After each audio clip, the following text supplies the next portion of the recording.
November 1856. The Pacific Ocean, somewhere off the coast of Chile.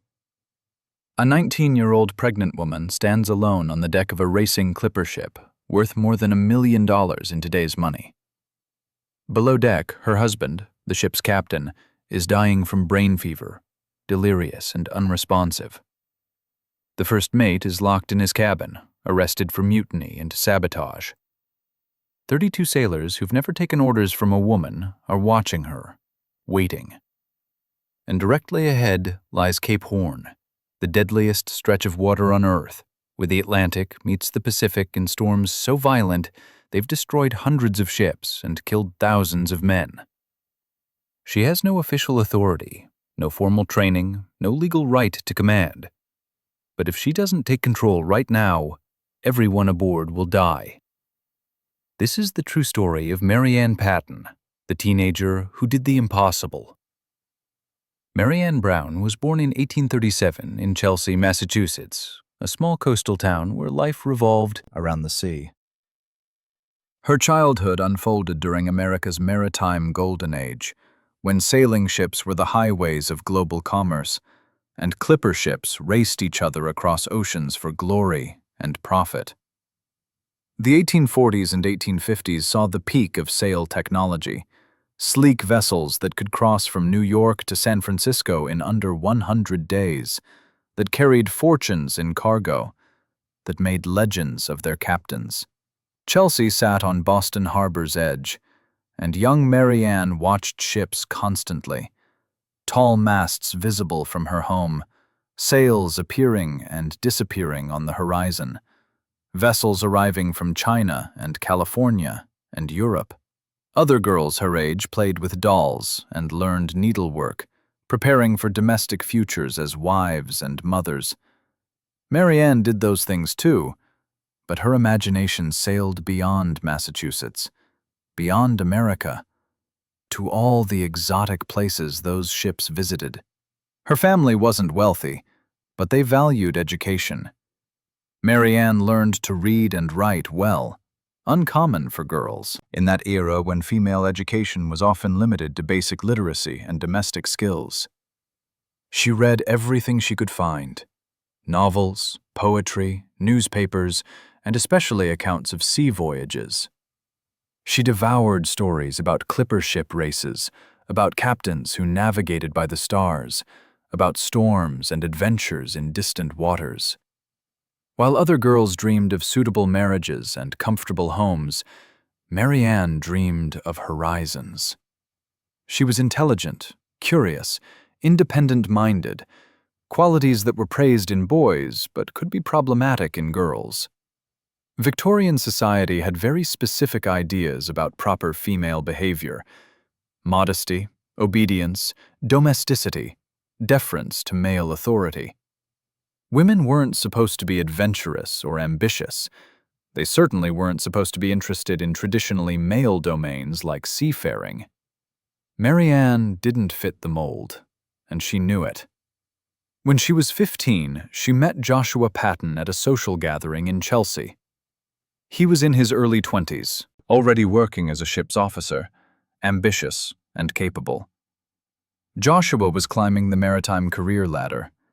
He'd started as a common sailor, worked up to able seaman, then to officer positions, gaining the experience and skills needed to eventually command his own vessel. He was exactly the kind of man who appealed to Mary Ann, someone living the adventurous life she'd only read about.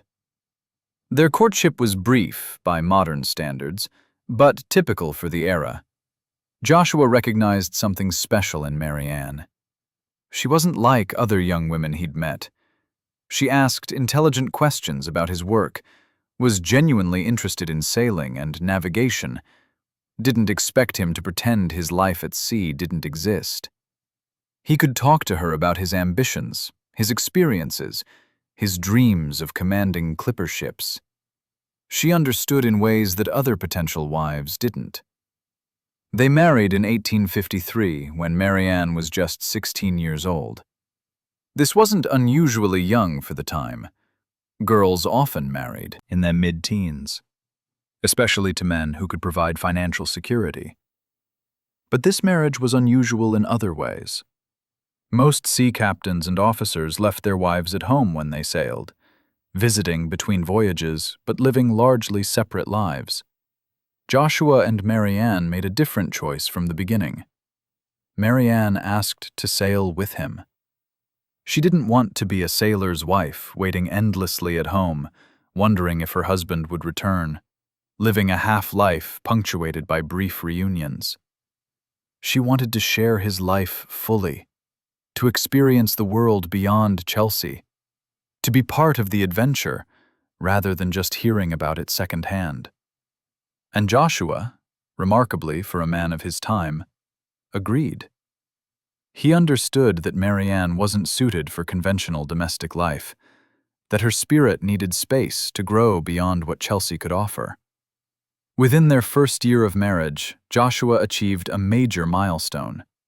He was given command of his first ship, the Neptune's car. This was a significant appointment. The Neptune's car wasn't some small coastal trader, but a genuine clipper ship, one of the new breed of fast merchant vessels that were revolutionizing maritime commerce.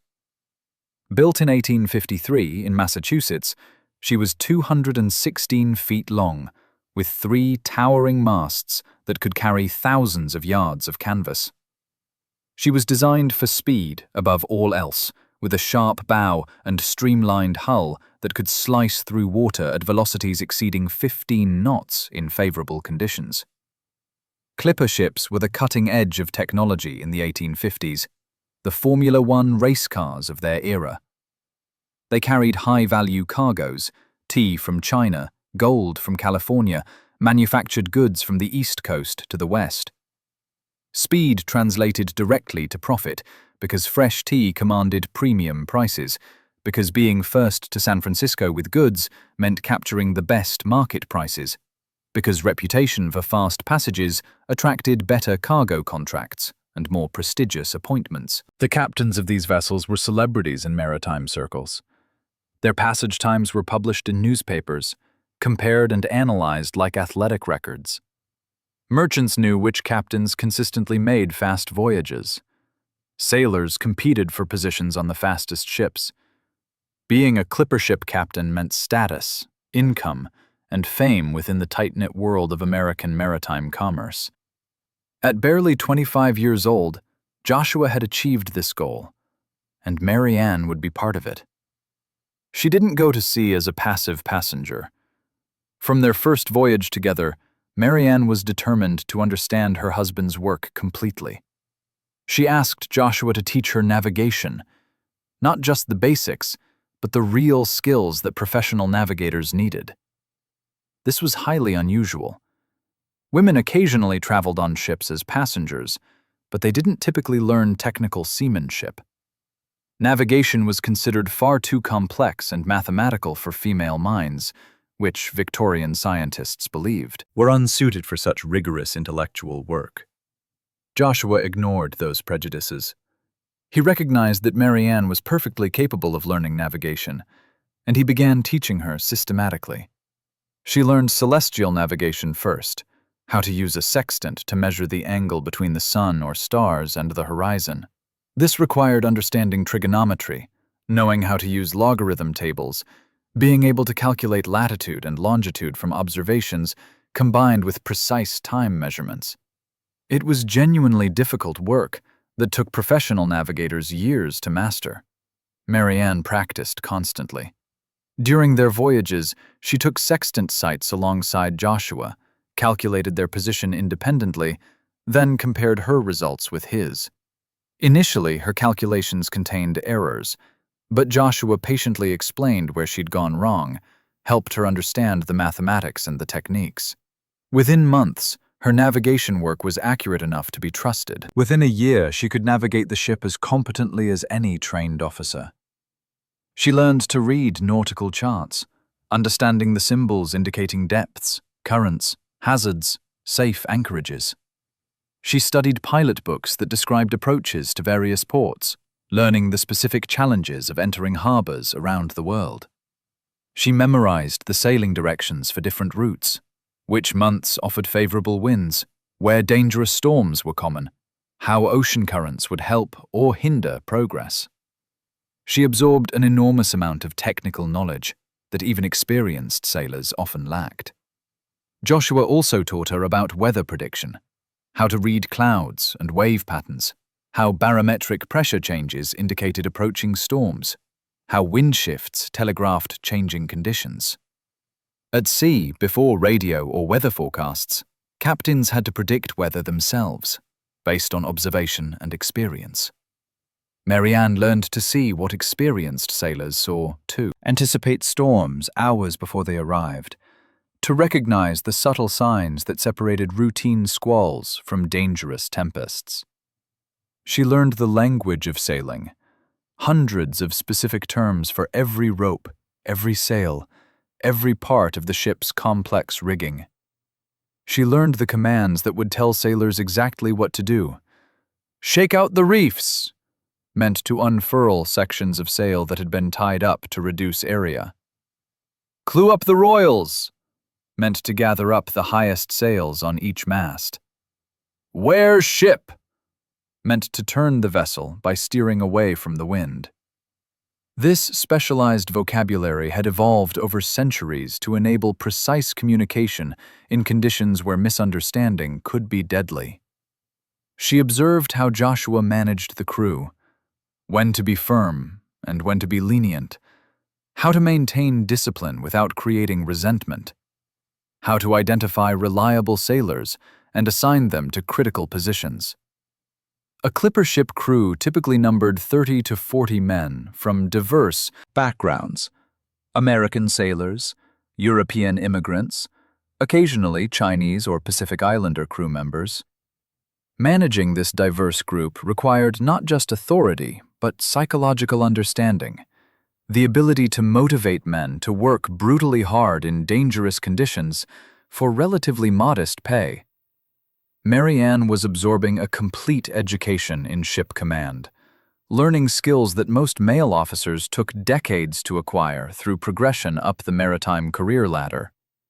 She didn't have any official position aboard ship. She was still just the captain's wife, legally and socially. But functionally, she was becoming qualified to command a vessel herself, though neither she nor anyone else imagined she'd ever need to use those skills. They made multiple voyages together over 3 years: New York to San Francisco to China, around the world carrying various cargoes.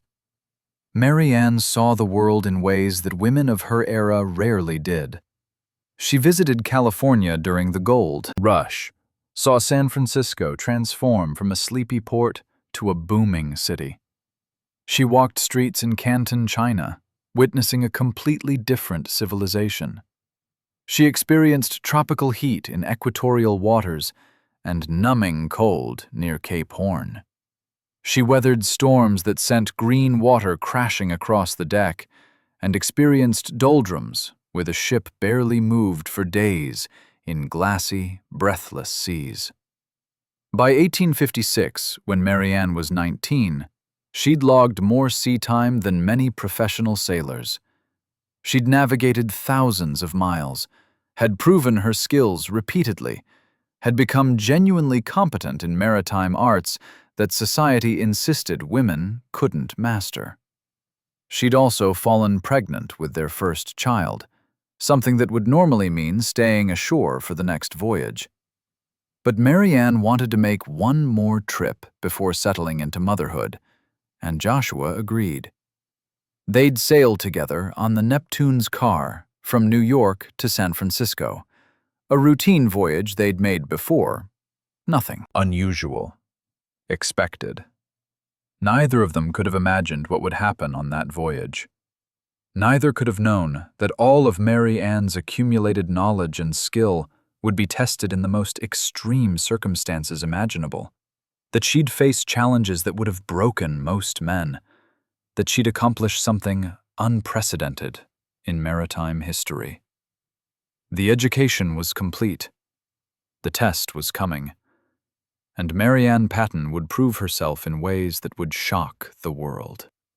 In July 1856, the Neptune's car prepared to sail from New York to San Francisco, and 3 captains prepared for an unofficial race that would capture public attention. Joshua Patten's Neptune's car would be competing against 2 other clipper ships, the Intrepid under Captain Prey, and the Romance of the Seas under Captain Duval. All 3 vessels were loading cargo bound for California's hungry markets, and all 3 captains were determined to arrive first. Clipper ship racing wasn't an organized sport, with official rules and prizes, but it was real nonetheless. The competition emerged from multiple forces. Ship owners wanted fast passages because speed meant better cargo rates and more profitable vessels. Captains wanted reputations for speed because that brought better appointments and higher salaries. Sailors took pride in serving aboard the fastest ships, and the maritime community followed these races avidly, with newspapers publishing arrival times and passages being compared and discussed for years afterward. The route from New York to San Francisco required sailing south along the Atlantic coast, crossing the equator, continuing down the coast of South America, rounding Cape Horn at the continent's southern tip, then sailing north up the Pacific coast of South America and North America to California. The total distance was roughly 15,000 nautical miles, taking anywhere from 90 to 150 days, depending on weather, ship quality, and captain skill. Every day saved meant competitive advantage. Joshua felt intense pressure for this voyage. He was young, still building his reputation, competing against more established captains. The Neptune's car was a superb ship, but she needed to be sailed perfectly to achieve her potential. Every decision about sail configurations, about course selection, about when to push hard and when to exercise caution, all of these would determine whether they won or lost this race. The pressure was both professional and personal. Joshua wanted to prove himself, wanted to validate his owner's faith in giving him such a valuable command. The crew he assembled was typical for clipper ships, a mix of experienced, able seamen who knew their work and green hands who were learning the trade, men from various backgrounds united only by willingness to work these demanding vessels. Among them was the first mate, the second in command whose name has been unfortunately lost to historical records. The first mate's role was crucial. He managed the crew's daily work, supervised sail handling, kept the watch when the captain was resting, and served as the captain's primary advisor and assistant. From the beginning, tensions existed between Joshua and this first mate. The surviving historical records don't explain the source completely, but it appears to have involved disagreements about how hard to push the ship. Joshua, feeling competitive pressure, wanted to carry maximum sail whenever possible, wanted to take aggressive approaches to navigation that would save time. The first mate apparently counseled more caution, arguing that excessive risks endangered ship and crew. Both men had valid perspectives, but their disagreement created friction that would eventually explode into crisis. Mary Ann, 4 months pregnant when they sailed, settled into the captain's cabin that would be her home for the voyage. The quarters were comfortable by shipboard standards. A proper bed bolted to the floor, a desk where Joshua could work on charts and calculations, shelves for books and instruments, windows providing light and ventilation. But comfort is relative on a sailing ship constantly in motion, where everything must be secured against the rolling and pitching, where the noise of wind and waves is endless, where privacy from the crew working just outside is limited. She'd brought books for the voyage, novels for entertainment, but also her navigation manuals and mathematical tables. She had her own sextant that Joshua had given her, a beautiful brass instrument in a fitted wooden case. She had her journal where she recorded daily observations, calculations, and personal thoughts. and she maintained her practice of taking celestial sights daily, independently calculating the ship's position, keeping her skills sharp. She had no premonition that these skills would soon become desperately necessary. The Neptune's car made good time initially, sailing south along the Atlantic coast with favorable winds. The three racing ships had departed within days of each other, and sailors on all three vessels knew they were competing. Ships occasionally came within sight of each other, crew members straining to identify rivals, judging relative speeds and positions. At night, captains might spot the running lights of competitors, adjusting course to gain small advantages. It was exciting, intense, the kind of competition that brought out both the best and worst in ambitious men. As they approached the equator and the doldrums, that zone of calms and light winds that could trap ships for days, Joshua's drive to win led to increasingly aggressive decisions. He kept maximum sail set even when winds were uncertain, hoping to maintain speed where more cautious captains would reduce sail. He chose routes based on potential time savings rather than maximum safety. He pushed the crew hard, demanding quick responses to his orders, maintaining a level of alert readiness that was exhausting for everyone. The first mate's objections grew stronger. He argued that Joshua was taking unnecessary risks, that maintaining this pace would exhaust the crew before they reached the truly dangerous part of the voyage at Cape Horn, that pushing the ship this hard risked damage to rigging or spars that would cost more time than the aggressive sailing saved. The arguments became heated, with Joshua insisting on his prerogative as captain to make final decisions, and the first mate becoming increasingly insubordinate in voicing his objections. Mary Ann witnessed these conflicts, saw the tension building between her husband and his senior officer. She understood both perspectives. Joshua's competitive drive was understandable given the pressures he faced, but the first mate's cautions weren't unreasonable either. She tried to moderate when possible, suggesting compromises that might satisfy both men, but ultimately, she couldn't resolve the fundamental clash between aggressive and conservative sailing philosophies. The breaking point came somewhere off the coast of Brazil. Joshua discovered that the first mate had been deliberately executing sail orders slowly, reducing sail more than ordered, generally sabotaging the ship's speed in subtle ways. Whether this was conscientious objection to what the first mate saw as reckless sailing, or simply insubordination, is unclear. But Joshua saw it as betrayal and mutiny. A first mate who wouldn't execute the captain's orders promptly and fully was useless, dangerous even, undermining command authority in ways that could cascade into broader discipline problems. Joshua made a decision that was legally correct, but practically risky. He formally relieved the first mate of all duties and confined him to quarters. In maritime law, a captain's authority at sea is nearly absolute. He can arrest and confine officers or crew members for insubordination, with formal proceedings to follow when the ship reaches port. Joshua was within his rights, but the practical consequences were severe. Relieving the first mate meant Joshua lost his second-in-command, his primary assistant in managing the ship. The second mate could be promoted to acting first mate, but this left gaps in the officer hierarchy. More critically, it meant Joshua would have to personally oversee much more of the ship's operation, would have to stand more watches, would have less sleep and recovery time. For a captain already pushing himself hard in competitive sailing, this added burden was potentially crushing. There was also risk that the confined first mate could become a rallying point for crew discontent.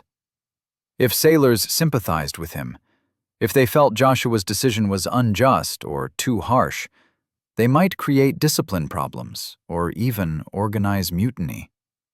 While mutiny was rare in the merchant marine, it wasn't unknown, particularly on ships where captains drove crews very hard and resentments built up. Joshua was betting that his leadership and the crew's basic respect for captainly authority would prevent this, but it was a bet with high stakes. Mary Ann saw her husband beginning to crack under the accumulated pressure. He was now doing the work of 2 officers, was sleeping perhaps 4 hours per day in short intervals, was constantly stressed about the race and about maintaining control of the ship with a reduced officer complement. He grew more irritable, more prone to snap at minor problems, less able to maintain the steady command presence that good leadership required. She tried to help where she could, taking navigational sites to verify their position, keeping charts organized, being someone Joshua could vent his frustrations to privately. As they continued south toward Cape Horn, the weather began to deteriorate. The South Atlantic could be rough, with swells building as they approached the convergence zone where Atlantic and Pacific waters met. The temperature dropped as they moved into higher latitudes. Seabirds appeared, only lived in subpolar regions. Albatrosses, with their massive wingspans, petrels and shearwaters. These birds were markers of approaching Cape Horn, signals that they were entering the most dangerous waters in the world. Cape Horn had earned its fearsome reputation over centuries. It was the only practical route for sailing ships traveling between Atlantic and Pacific before the Panama Canal opened in 1914. Ships had to round this southern tip of South America, where 2 great oceans met, where cold Antarctic water and air collided with warmer currents from the north, where the weather was notoriously violent and unpredictable. The Drake Passage, between Cape Horn and Antarctica, funneled winds and currents through a relatively narrow space, creating storms of exceptional ferocity. The challenges were multiple and severe. Winds predominantly blew from the west, exactly the direction ships needed to sail to round the Horn, heading from Atlantic to Pacific.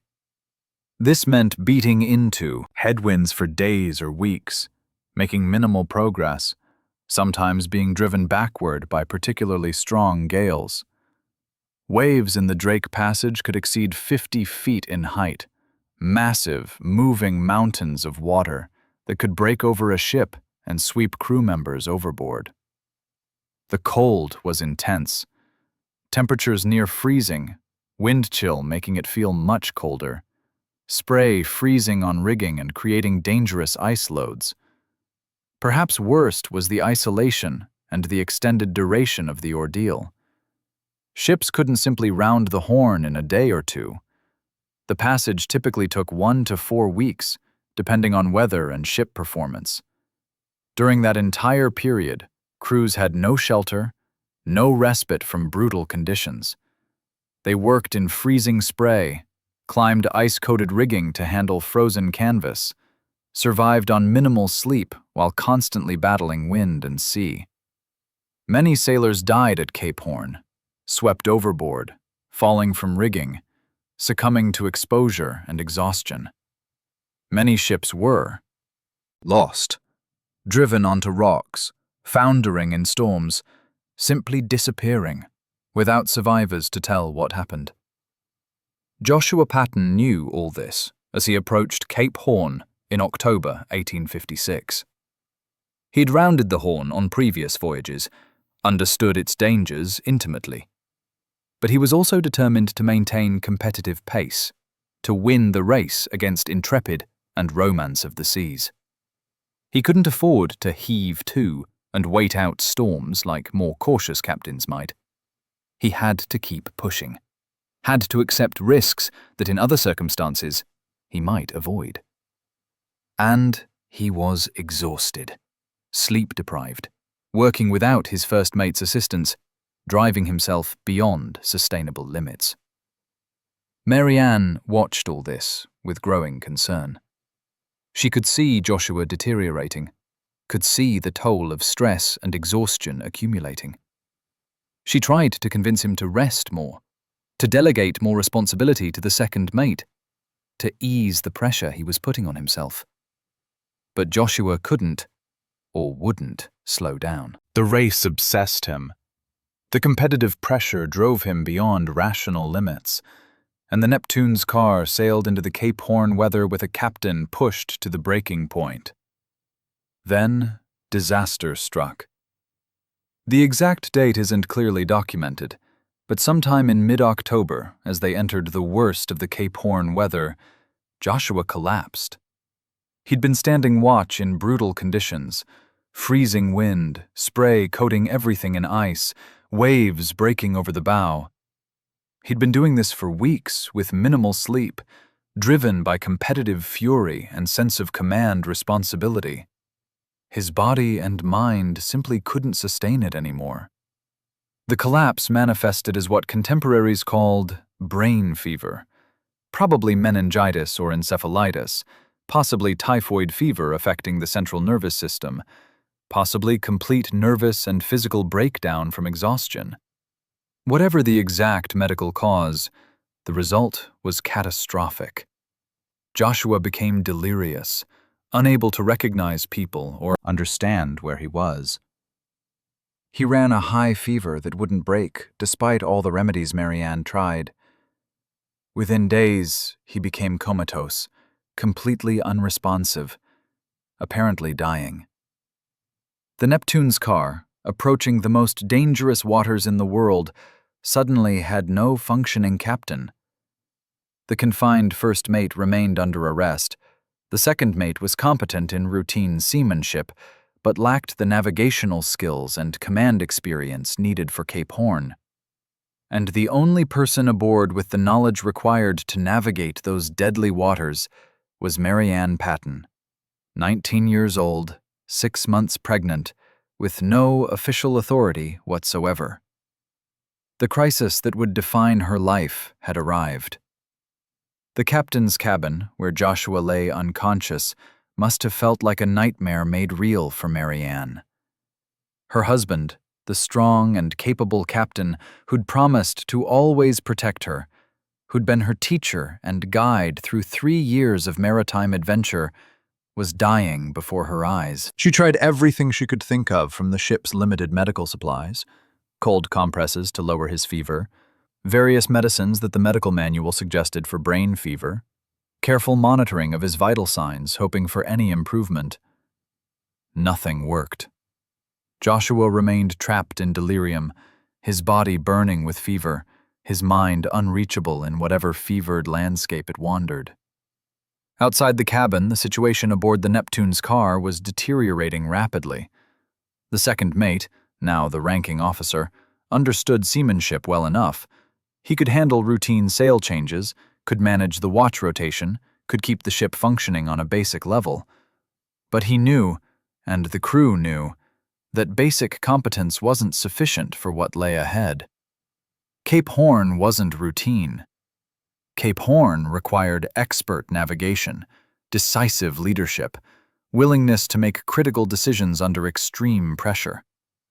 The second mate had never commanded anything larger than a fishing boat, had never navigated by celestial observation, had never faced responsibility for $1 million ship and 32 lives in the world's worst waters.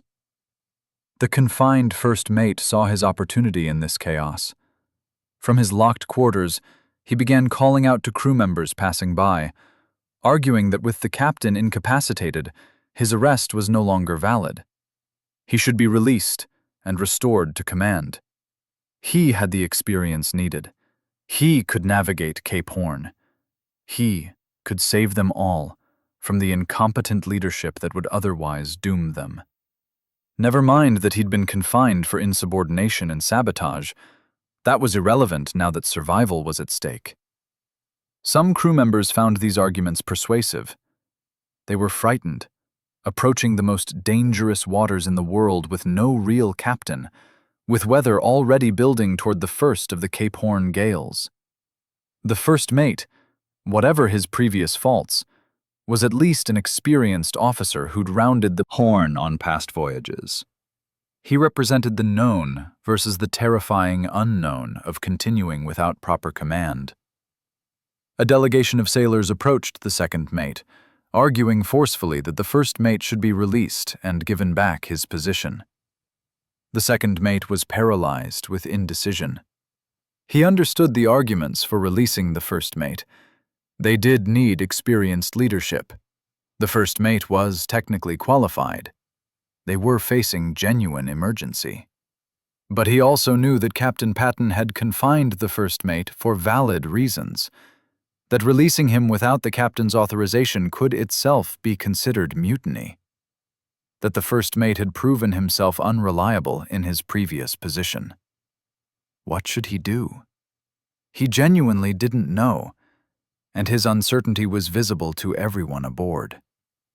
Into this crisis of authority stepped Mary Ann Patten. She'd been listening to the discussions from the captain's cabin, hearing the arguments about releasing the first mate, understanding that the ship was sliding toward either anarchy or restoration of a discredited officer. Both options were unacceptable to her. The first mate had betrayed Joshua's trust, had actively sabotaged the voyage. Putting him in command would reward treachery and likely lead to the race being abandoned, the ship turning back, or making for an intermediate port.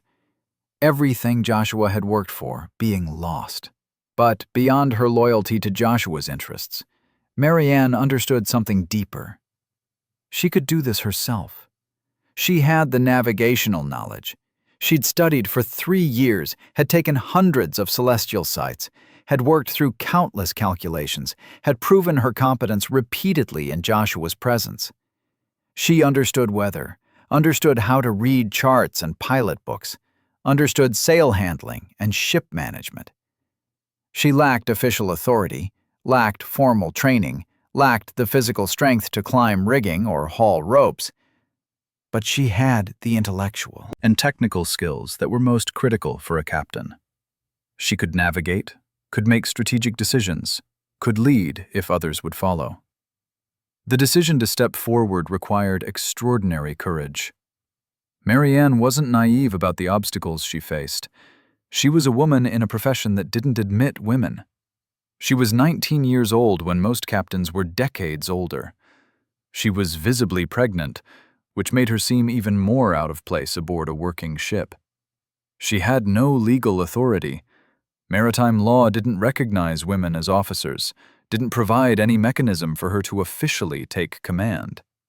And she was asking 32 hard men, sailors who'd spent their lives in a brutally masculine culture, to accept orders from someone who violated every expectation about who could command ships.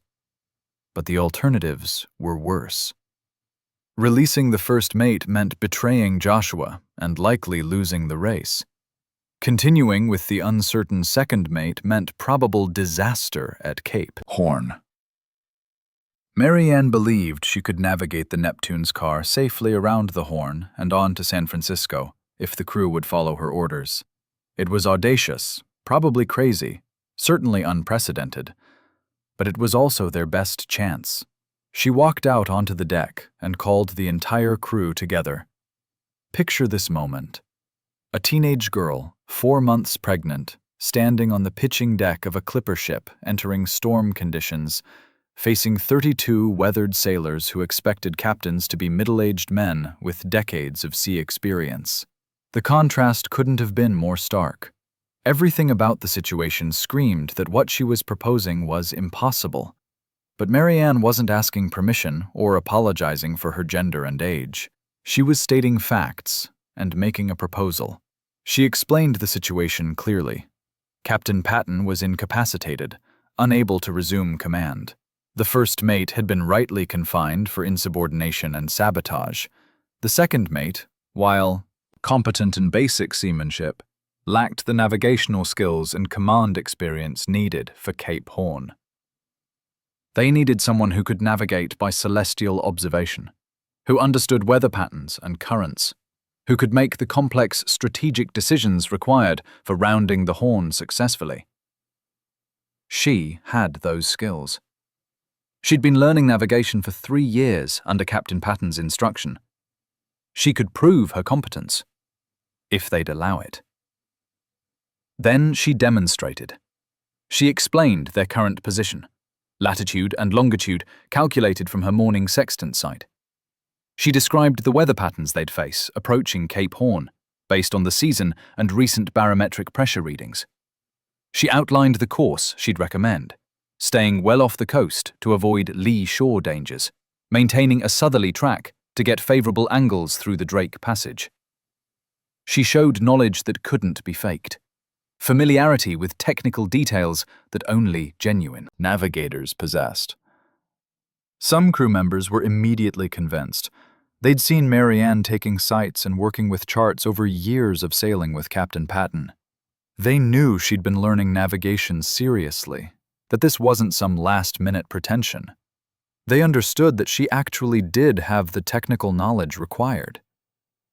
Others remained deeply skeptical. How could they trust their lives to a woman, and such a young one, in the most dangerous waters in the world? The gender prejudice was powerful, reinforced by lifetime cultural conditioning. The debate among the crew was intense. Some argued passionately for giving Mary Ann a chance. She was their best option. She'd proven her knowledge. What did gender matter compared to competence? Others insisted on releasing the first mate. At least he was a man. At least he fit their expectations of proper authority. At least he had traditional qualifications. The shouting went back and forth, with Mary Ann standing calmly through it all, waiting for them to decide. Finally, a majority emerged in her favor. Not unanimous, some men remained opposed, but enough to create working consensus. They'd follow her orders. They'd accept her navigation. They'd try this impossible experiment of female command. The reasons varied. Some genuinely believed she was competent and their best option.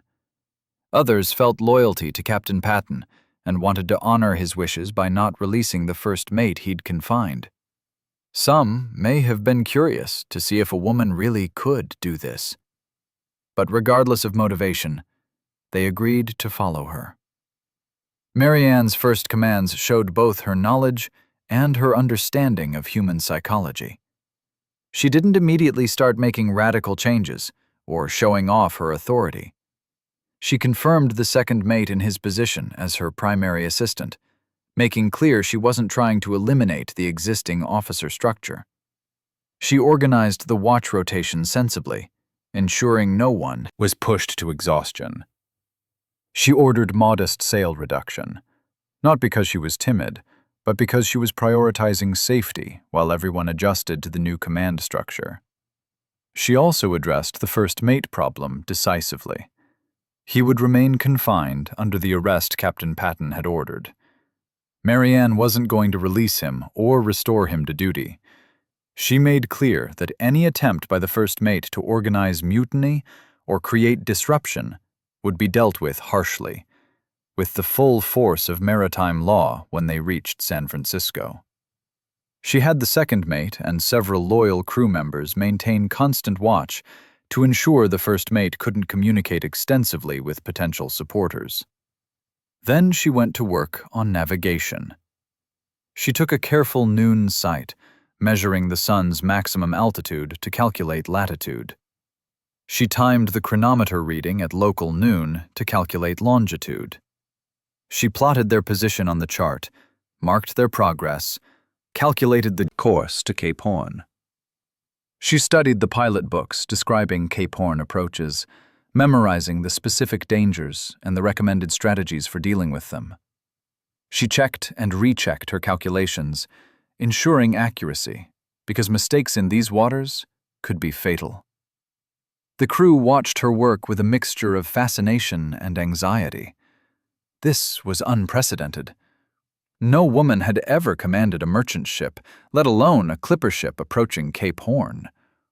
They were witnessing history being made, participating in an experiment that might triumph gloriously or fail catastrophically.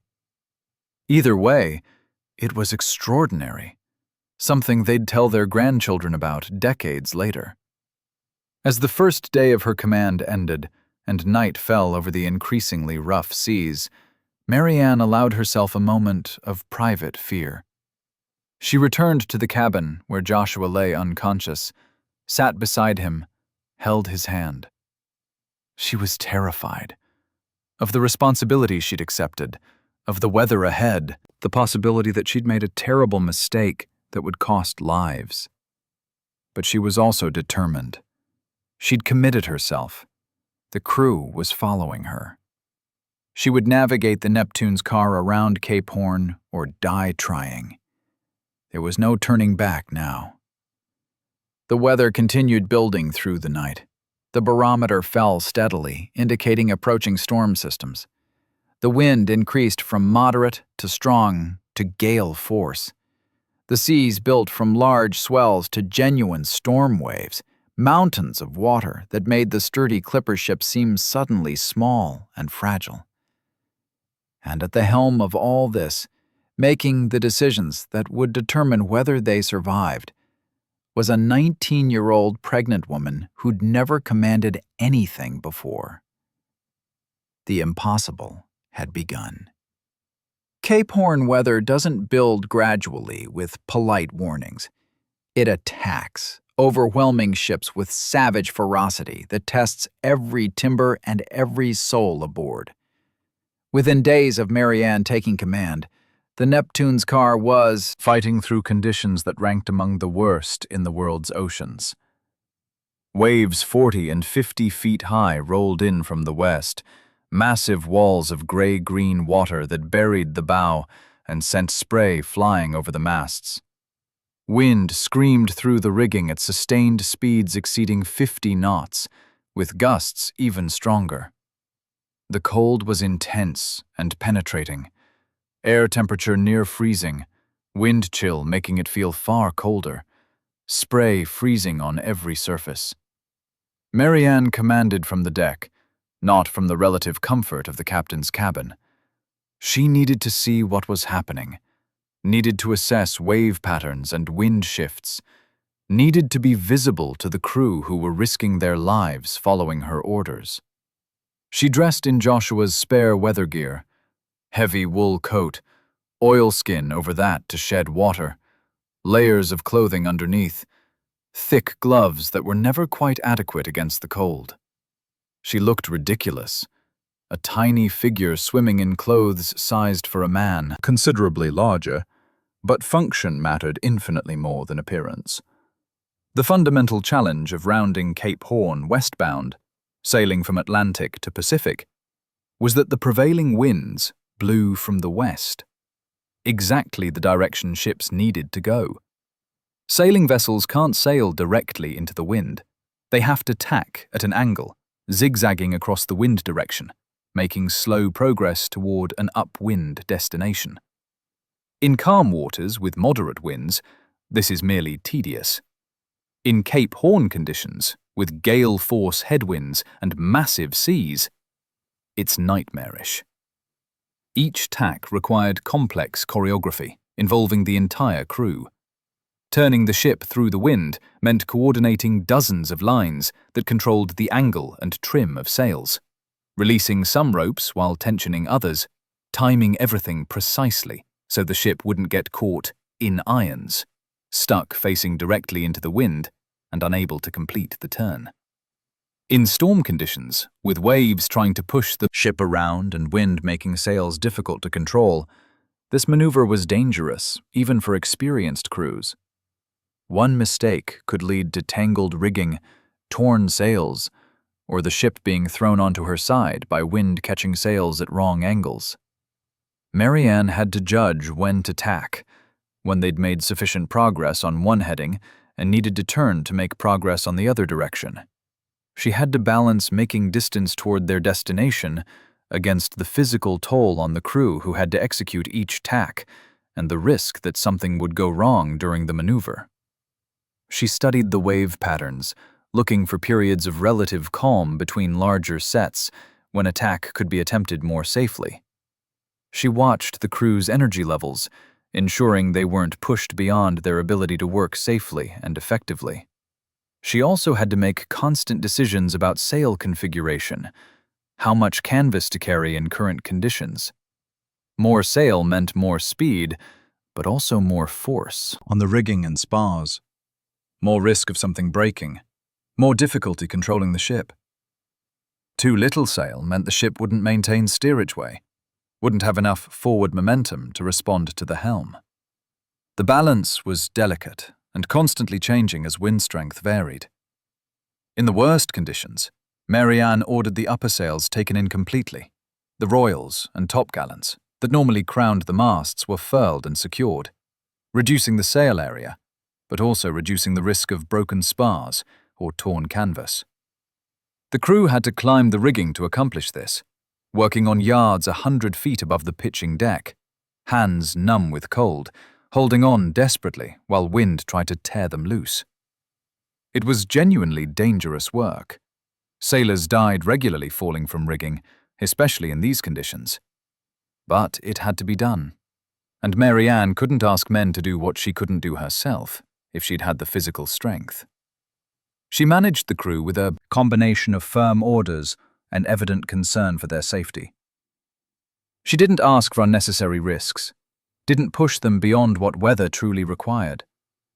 When conditions moderated slightly, she allowed extra rest time for watches that had just fought through particularly brutal hours. She made sure the cook maintained hot food and coffee as much as possible, in conditions that made cooking difficult. Warm food and drink were crucial for maintaining morale and physical function in the cold. But she also maintained absolute authority when needed. When sailors hesitated or questioned orders, she insisted on immediate obedience. Maritime discipline requires that orders be followed promptly, especially in dangerous conditions where delays can be fatal. Mary Ann couldn't allow her youth or gender to become excuses for slow compliance. She had to command with the same authority any captain would exercise, and the crew learned quickly that her quiet orders carried the full force of command. The navigation was brutally difficult. Celestial navigation requires seeing the sun or stars, which was impossible during storms when clouds covered the sky completely. Mary Ann had to navigate by dead reckoning during these periods, carefully tracking the ship's heading and speed to estimate position without celestial confirmation. This required constant attention, noting every course change, estimating speed by watching the water rush past, calculating how far they'd traveled in each direction, adjusting for the effects of current and leeway, sideways drift caused by wind. When breaks in the clouds occasionally appeared, Mary Ann seized the opportunity to get sextant sights. She'd be on deck with her sextant, waiting for a glimpse of sun or star through the clouds, taking quick measurements before the opening closed. These moments of celestial observation were precious. They provided position fixes that confirmed or corrected her dead reckoning estimates. She took sights in. Horrible conditions, bracing herself against the ship's motion, wiping spray from the sextant's mirrors, making measurements while waves broke over the deck. It required physical stamina and intense concentration. The isolation of command was crushing. Mary Ann couldn't share her uncertainties with anyone. Captains maintain confidence in front of the crew, even when terrified privately. She couldn't admit doubts about whether her navigation was accurate, couldn't reveal fear that they might be closer to rocks than she calculated, couldn't show the exhaustion that came from sleeping perhaps 2 hours per day in brief intervals snatched when the second mate had the watch. She had to project absolute confidence, had to make crew believe she knew exactly what she was doing, even when circumstances made certainty impossible. And always, underneath every other concern, was her terror about Joshua. She visited the cabin regularly, as often as she could spare time from deck duties, checking on him, trying different treatments, talking to him even though he couldn't respond. His fever persisted.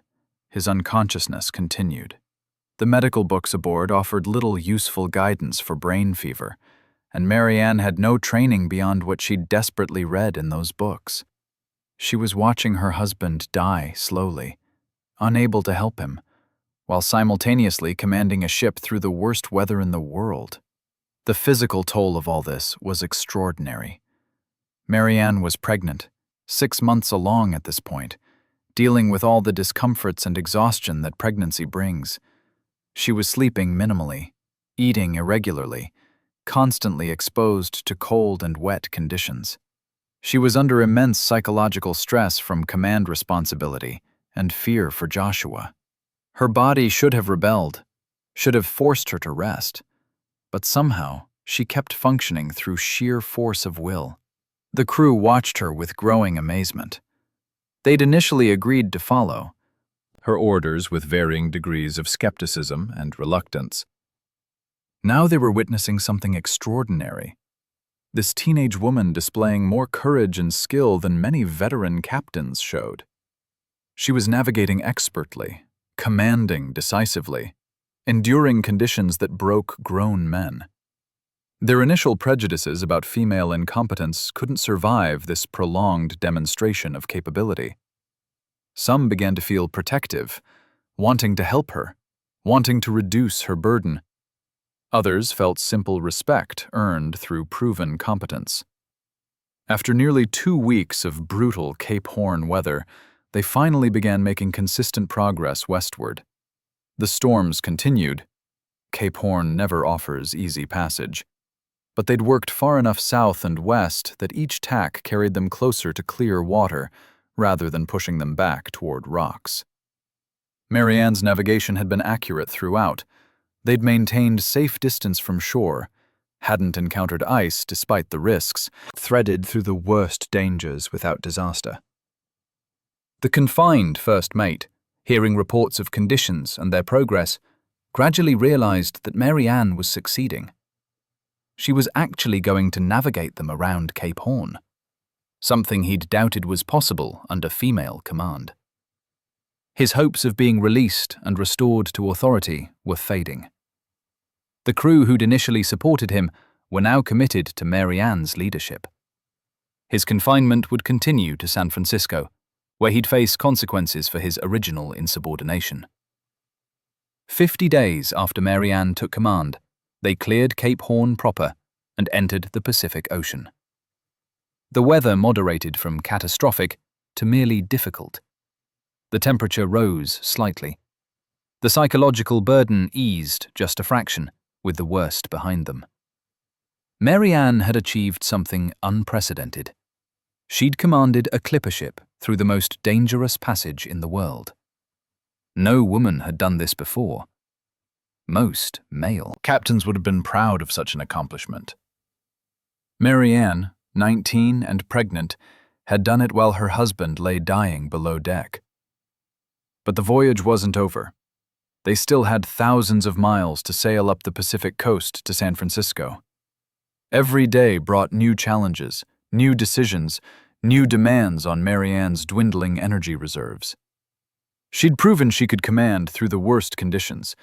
Now, she had to maintain that command through the long weeks ahead, keeping the crew working effectively, continuing the navigation, managing every aspect of ship operation while coping with exhaustion and constant fear about Joshua. The impossible task was only halfway complete. The Pacific Ocean lived up to its name as they sailed north from Cape Horn. The weather was dramatically better than what they'd endured rounding the southern tip of South America. Storms were less frequent and less intense. Temperatures gradually rose as they moved toward lower latitudes. The seas remained large, but lacked the chaotic violence of the Drake Passage. For a crew that had just survived Cape Horn in winter, the Pacific felt almost benign, despite being objectively challenging waters that would have intimidated them on any other voyage. Mary Ann used this relative calm to rest more, to recover some of the physical strength she'd expended fighting through the worst weather. She still commanded from the deck regularly, still took navigational sights daily, still made all the critical decisions about course and sail configuration.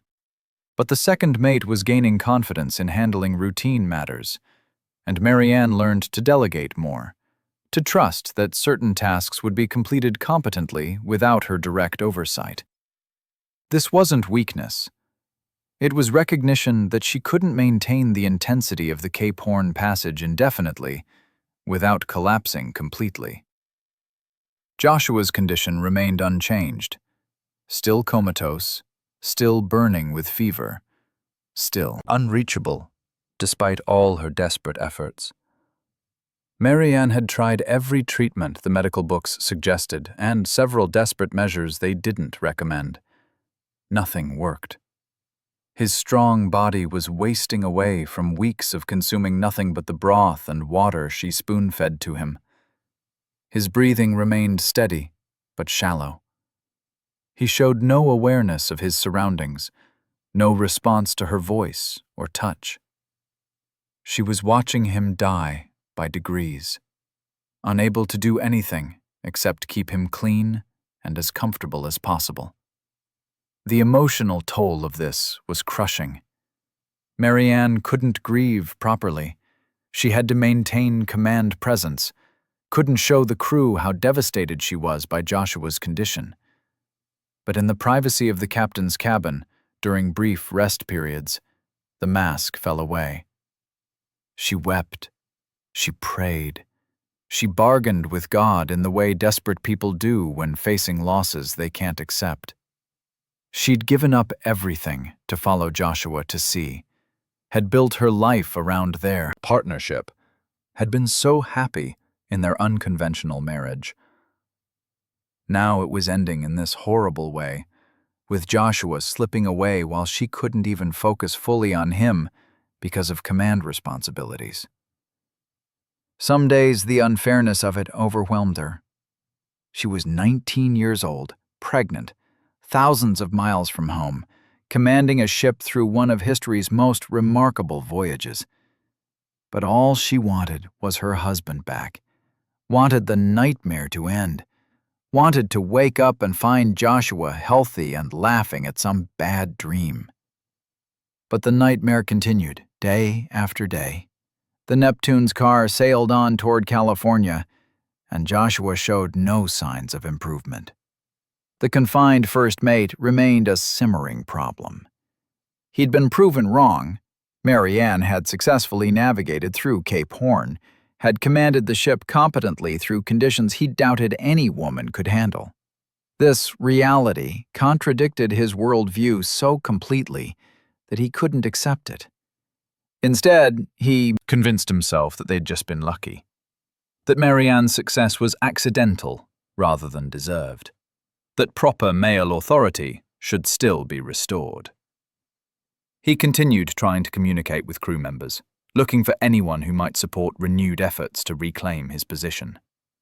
Mary Ann handled this through a combination of isolation and surveillance. The first mate was confined to quarters with minimal contact with others. Meals were brought to him, rather than allowing him to eat with the crew. His communications were monitored by loyal crew members who reported any attempts to organize opposition to Mary Ann's command. This wasn't comfortable treatment, but it was necessary to prevent him from creating problems that could escalate to genuine mutiny. The crew's attitude toward Mary Ann had evolved considerably. They no longer questioned whether she could command. She'd proven that definitively through Cape Horn. They no longer expressed doubts about female capability. In general terms, watching Mary Ann work had destroyed those prejudices for most of them. What they felt now was something closer to protective loyalty, almost affection, combined with respect for proven competence. She was their captain, not just legally, but emotionally. They wanted her to succeed, wanted to help her, wanted to prove that their decision to follow her had been correct. Some of this protectiveness was problematic in its own way. A few crew members started treating Mary Ann as though she were fragile, questioning whether she should rest more, offering to take duties she was perfectly capable of handling herself. They meant well, but Mary Ann had to maintain clear boundaries. She couldn't allow herself to be seen as weak or in need of special protection. She had to remain the captain, the person in charge, not someone the crew needed to take care of. It was a delicate balance, accepting appropriate help without allowing her authority to be undermined by excessive concern. As they sailed north along the coast of South America, Mary Ann studied the charts and pilot books for each section of their route. The Pacific coast presented different challenges than the Drake Passage. Less violent weather, but more complex navigation near shore, currents that could be tricky, fog that reduced visibility, the need to avoid isolated rocks and reefs that could destroy a ship. She planned their course carefully, maintaining safe distance from shore while not venturing so far west that they'd add unnecessary distance to the voyage. She also managed the increasingly complex emotions about the race they'd been running. Initially, the Neptune's car had been competing against the Intrepid and Romance of the Seas, with all three ships departing New York around the same time. But that competition had faded in importance during the crisis of Joshua's illness and the struggles at Cape Horn. Mary Ann wasn't racing anymore. She was just trying to bring everyone home alive and deliver the cargo successfully. Winning or losing seemed trivial compared to the life and death struggles they'd faced. But ship owners and maritime commerce didn't view it that way. When they eventually reached San Francisco, their passage time would be compared to other ships. Their performance would be evaluated. Their reputation would be enhanced or damaged based on results. For the crew, a fast passage meant better pay and easier time finding future berths on good ships. For Mary Ann personally, success would vindicate the unprecedented decision to allow her to command. So while she didn't obsess about winning the race anymore, she did maintain good speed, did make efficient course decisions, did keep the Neptune's car moving well. The weeks blended together in patterns that became almost routine, watches rotating regularly, navigational sights taken each clear day, meals prepared and eaten, sail adjustments made in response to changing winds, storms encountered, and weathered, calmer periods enjoyed. It was the normal rhythm of long-distance sailing, the pattern that had defined maritime commerce for centuries. Except that the person commanding this voyage was utterly abnormal by every conventional standard. Mary Ann began thinking about what would happen when they reached San Francisco. She'd saved the ship and cargo, had brought the crew safely through conditions that might have destroyed them under less competent leadership. She deserved recognition for that achievement. But she was also realistic about social attitudes. Many people wouldn't accept what she'd done, would find ways to minimize or dismiss her accomplishment, would insist that female command could only have succeeded through luck rather than skill. She prepared herself psychologically for both celebration and skepticism. She also worried about what would happen to Joshua. San Francisco had doctors, real physicians who might have better treatments for his condition than the primitive medicine she'd been attempting. But she was also terrified that the doctors would tell her what she already suspected, that Joshua's damage was permanent, that he'd never recover, that she'd succeeded in bringing him to California alive, only to watch him die there, or live on as someone fundamentally broken. The hope and dread were almost unbearable. As they approached California waters in early November 1856, Mary Ann took stock of her situation. She'd been commanding the Neptune's car for nearly 50 days continuously. 50 days of making every critical decision, of sleeping a few hours per day in brief intervals, of navigating thousands of miles without major errors, of managing a crew through the most difficult conditions any of them had experienced. She'd accomplished something unprecedented in maritime history. She was also physically exhausted beyond description, emotionally devastated by watching Joshua die, and scared about what the next days would bring. The crew sensed that the voyage was nearing its end, and began preparing for arrival, cleaning up the ship, organizing cargo for unloading, mending clothes and personal items that had been torn or damaged in the storms. They also discussed among themselves what they'd say about the voyage, how they'd describe Mary Ann's command to others in San Francisco. Most agreed they'd tell the truth, that she'd saved them all, that she'd commanded brilliantly, that her gender was irrelevant compared to her competence. A few remained uncomfortable with the whole situation, wishing it had never happened, planning to downplay female command in their accounts. On November 15, 1856, the Neptune's car approached the entrance to San Francisco Bay. Mary Ann took the helm herself for the final approach, conning the ship through the Golden Gate with the same careful attention she'd given to navigating Cape Horn. The entrance required precise positioning to avoid rocks and to catch the tidal currents. Correctly. She managed it perfectly, demonstrating one final time that her navigational skills were genuine. As they entered the bay and the city came into view, Mary Ann felt a complex mix of triumph, exhaustion, grief, and terror. She'd completed one of the most remarkable voyages in maritime history. She'd commanded successfully when no one thought it possible. She'd saved 32 lives, including her own. But Joshua lay dying below deck, and her personal life was destroyed even as she achieved professional glory.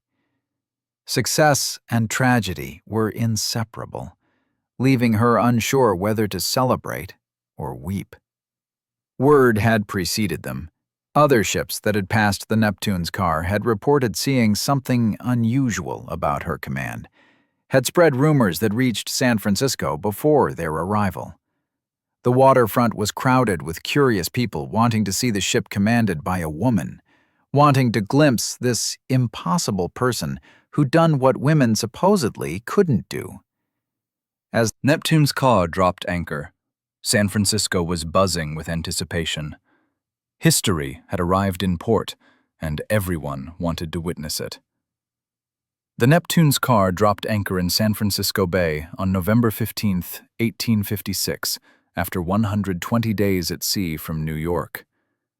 By the standards of clipper ship passages, this was respectable but not record-breaking. Good ships with favorable weather sometimes made the trip in 90 to 100 days. But the Neptune's car's passage time was remarkable, not for speed, but for the circumstances under which it was accomplished. The waterfront gossip had already spread the essential facts. The captain had fallen ill at Cape Horn. His teenage wife had taken command. She'd navigated the ship through the worst waters in the world and brought everyone home safely. Mary Ann's first priority was getting Joshua to proper medical care. She'd kept him alive through the voyage with primitive shipboard medicine, but he needed real doctors with real facilities and medicines. She arranged for him to be carefully transported ashore and to the best medical facilities San Francisco could offer in 1856. The city was rough and improvised. It had exploded from a tiny settlement to a booming port during the gold rush just 7 years earlier. But it did have doctors trained in the East or in Europe, physicians who represented the best medicine of the era could provide. The doctors examined Joshua and delivered the diagnosis Mary Ann had been dreading. The brain fever had caused permanent damage.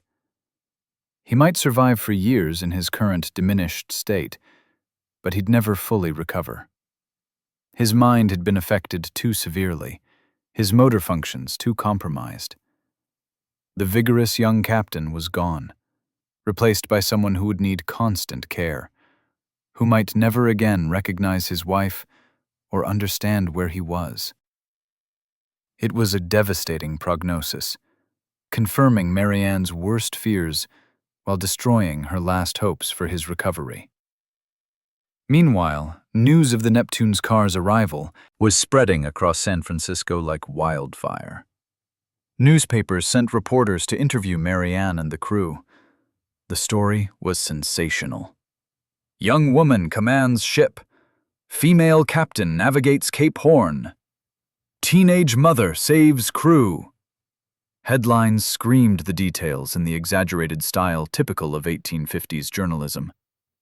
Within days, Mary Ann Patten was the most famous person in California, her story being told in saloons and drawing rooms, discussed by merchants and miners, analyzed by everyone with an opinion about proper gender roles.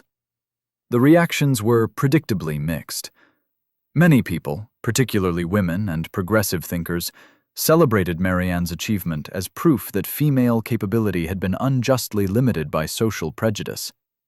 Here was definitive evidence that women could perform traditionally male roles, could exercise authority and technical skill at the highest levels, could succeed in the most demanding circumstances. Her story inspired women who'd chafed against restrictions society placed on them, who'd dreamed of lives beyond domestic roles, but lacked examples of women who'd broken free. But others reacted with hostility and skepticism. Conservative men felt threatened by the implications of female command. If women could captain ships, what other male domains might they invade?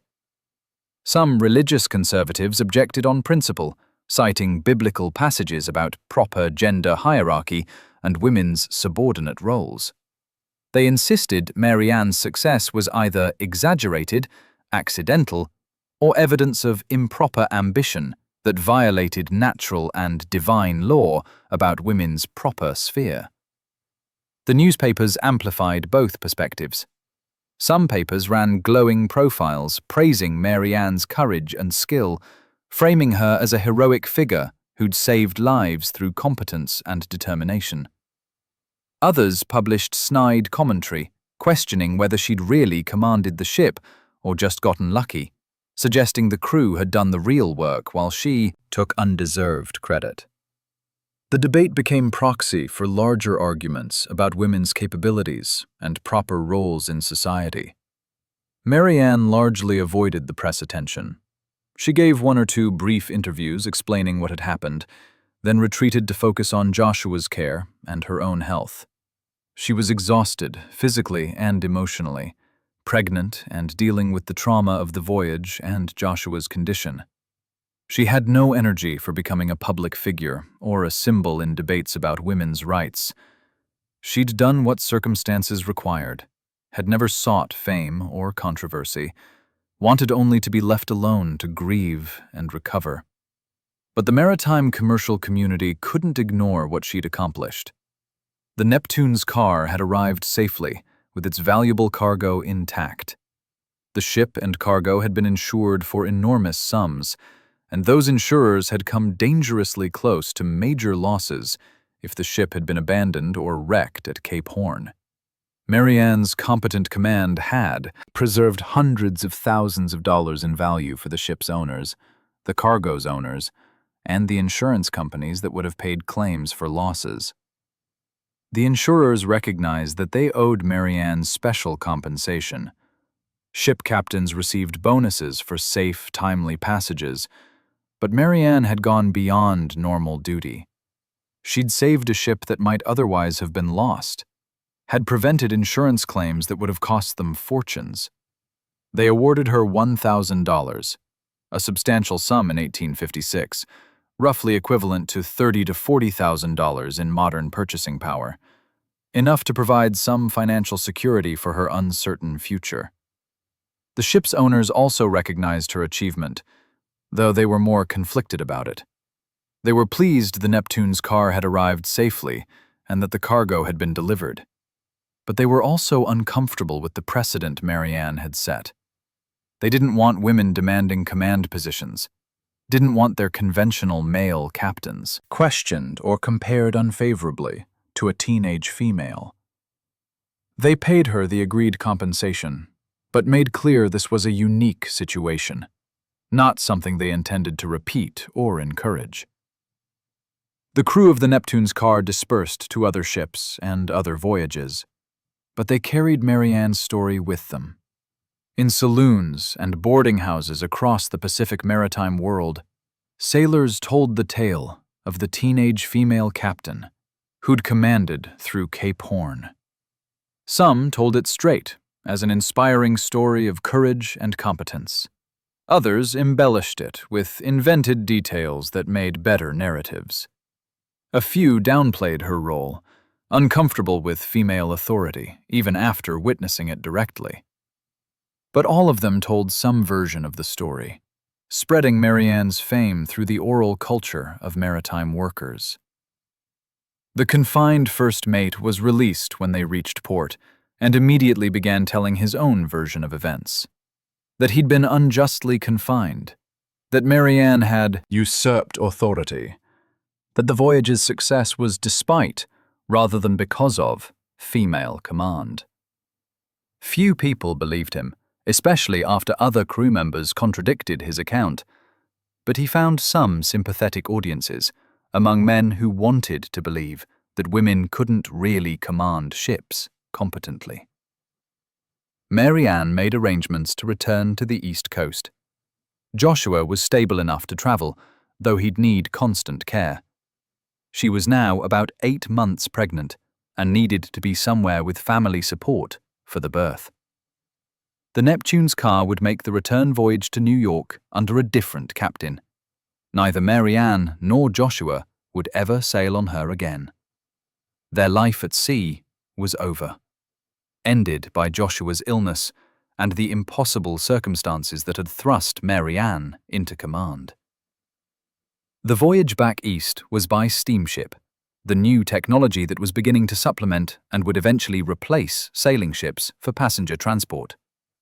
It was faster and more comfortable than sailing around Cape Horn, though Mary Ann barely registered the difference. She was focused on Joshua's care, on preparing psychologically for the birth, on trying to process everything that had happened over the previous 5 months. The voyage from New York to San Francisco felt like it had happened to someone else, some other Mary Ann who'd been capable of extraordinary things. Now she was just a frightened young woman facing an uncertain future. They reached New York in early 1857 to find that the story had preceded them. Eastern newspapers had picked up the San Francisco reports, and Mary Ann was famous on the Atlantic coast, too. She gave a few more interviews, clarifying details and correcting exaggerations, then withdrew from public life as much as possible. She found lodgings near medical facilities where Joshua could receive ongoing care, though the New York doctors confirmed what the San Francisco physicians had said: permanent damage. No hope of recovery to his previous condition. In March 1857, Mary Ann gave birth to a healthy son. She named him Joshua Patten, Jr., honoring his father even as she cared for the broken man her husband had become. The baby was a small joy in the midst of ongoing tragedy, something innocent and hopeful, a reason to keep going when grief and exhaustion made giving up seem attractive. She devoted herself to caring for both Joshua Sr. and Jr., trying to build some kind of life from the wreckage. But Joshua's health continued deteriorating. The brain fever that had struck him at sea had done damage his body couldn't overcome. In July 1857, less than a year after the Neptune's car completed its remarkable voyage, Joshua Patten died. He was 27 years old. The promising young captain who'd climbed from common sailor to clipper ship command, who'd married unusually and taught his wife navigation, who'd driven himself to collapse trying to win a race. He was gone. Mary Ann was widowed at 20, a single mother with a 4-month-old son, famous for an achievement that had cost her everything she valued. She had the money from the insurer's award, which provided some financial security. She had the memory of their partnership, which had been genuinely happy despite its unconventional nature. And she had their son, a living reminder of Joshua. But her husband was dead. Her life at sea was ended, and the future looked bleak. She tried to build a new life. She considered remarrying. Widows were socially permitted to remarry, and Mary Ann was still young and now somewhat wealthy. But few men were comfortable with her fame and proven capability. She'd commanded a clipper ship through Cape Horn. What man could feel adequately masculine married to a woman who'd done that? Her achievement, which should have made her admirable, instead made her unmarriageable by the standards of Victorian society that expected wives to be subordinate to husbands. Her health began declining. The exact nature of her Illness isn't clear from surviving records, but the most likely explanation is tuberculosis, the great killer of the 19th century that struck without regard for age or achievement. Or perhaps the accumulated stresses of the voyage, the pregnancy, Joshua's illness and death, and the exhaustion of single motherhood simply wore her down beyond recovery. Victorian medicine had little to offer for many conditions, and Mary Ann's body had been pushed far beyond its natural limits. By 1860, Mary Ann was seriously ill. She'd lived just 3 years beyond the voyage that made her famous. She'd watched her husband die, had raised their son alone, had tried to create a normal life after experiencing something utterly abnormal. Now she was dying herself, her extraordinary life coming to a close before her 24th birthday. The tragedy of it was almost unbearable. So much courage and capability, so much potential, all ending in premature death. Mary Ann Brown Patten died in March 1861, just weeks before her 24th birthday. The cause of death, recorded on her death certificate, was typhoid fever, though some historians have speculated that tuberculosis, or the lingering effects of the extraordinary physical and emotional stress she'd endured during the Neptune's car voyage, may have contributed to her decline. She'd been visibly ill for months, growing progressively weaker, unable to recover from the accumulated toll of everything she'd experienced. Victorian medicine, which still didn't understand germ theory or have effective treatments for most infectious diseases, could offer little help. Her son Joshua was just 4 years old when she died, left orphaned to be raised by relatives. He'd lost his father before he could form any memories of him, and now lost his mother while still a young child. He grew up hearing stories about his remarkable parents, the promising young captain who'd died in his prime, and the extraordinary woman who'd commanded a clipper ship when no woman had done it before. But these stories were about people he'd never really known. Legends rather than lived memories. Mary Ann's death received notice in newspapers that remembered her achievement, but the coverage was brief. She'd been famous for a few months in 1856, 1857, then had faded from public attention as she withdrew into private life. Her death was noted as the passing of the female ship captain, or the woman who commanded around Cape Horn. But there was little sense that someone historically important had died. She was treated as an interesting curiosity, an anomaly, rather than a pioneering figure whose achievement might have broader significance. The immediate maritime community remembered her differently. Sailors who'd been aboard the Neptune's car continued telling her story in maritime circles, maintaining awareness of her accomplishment among people who understood its difficulty. Ship captains who heard the story recognized how exceptional it was. They knew Cape Horn's dangers intimately, knew how demanding command was even under normal circumstances, knew that Mary Ann had done something genuinely remarkable.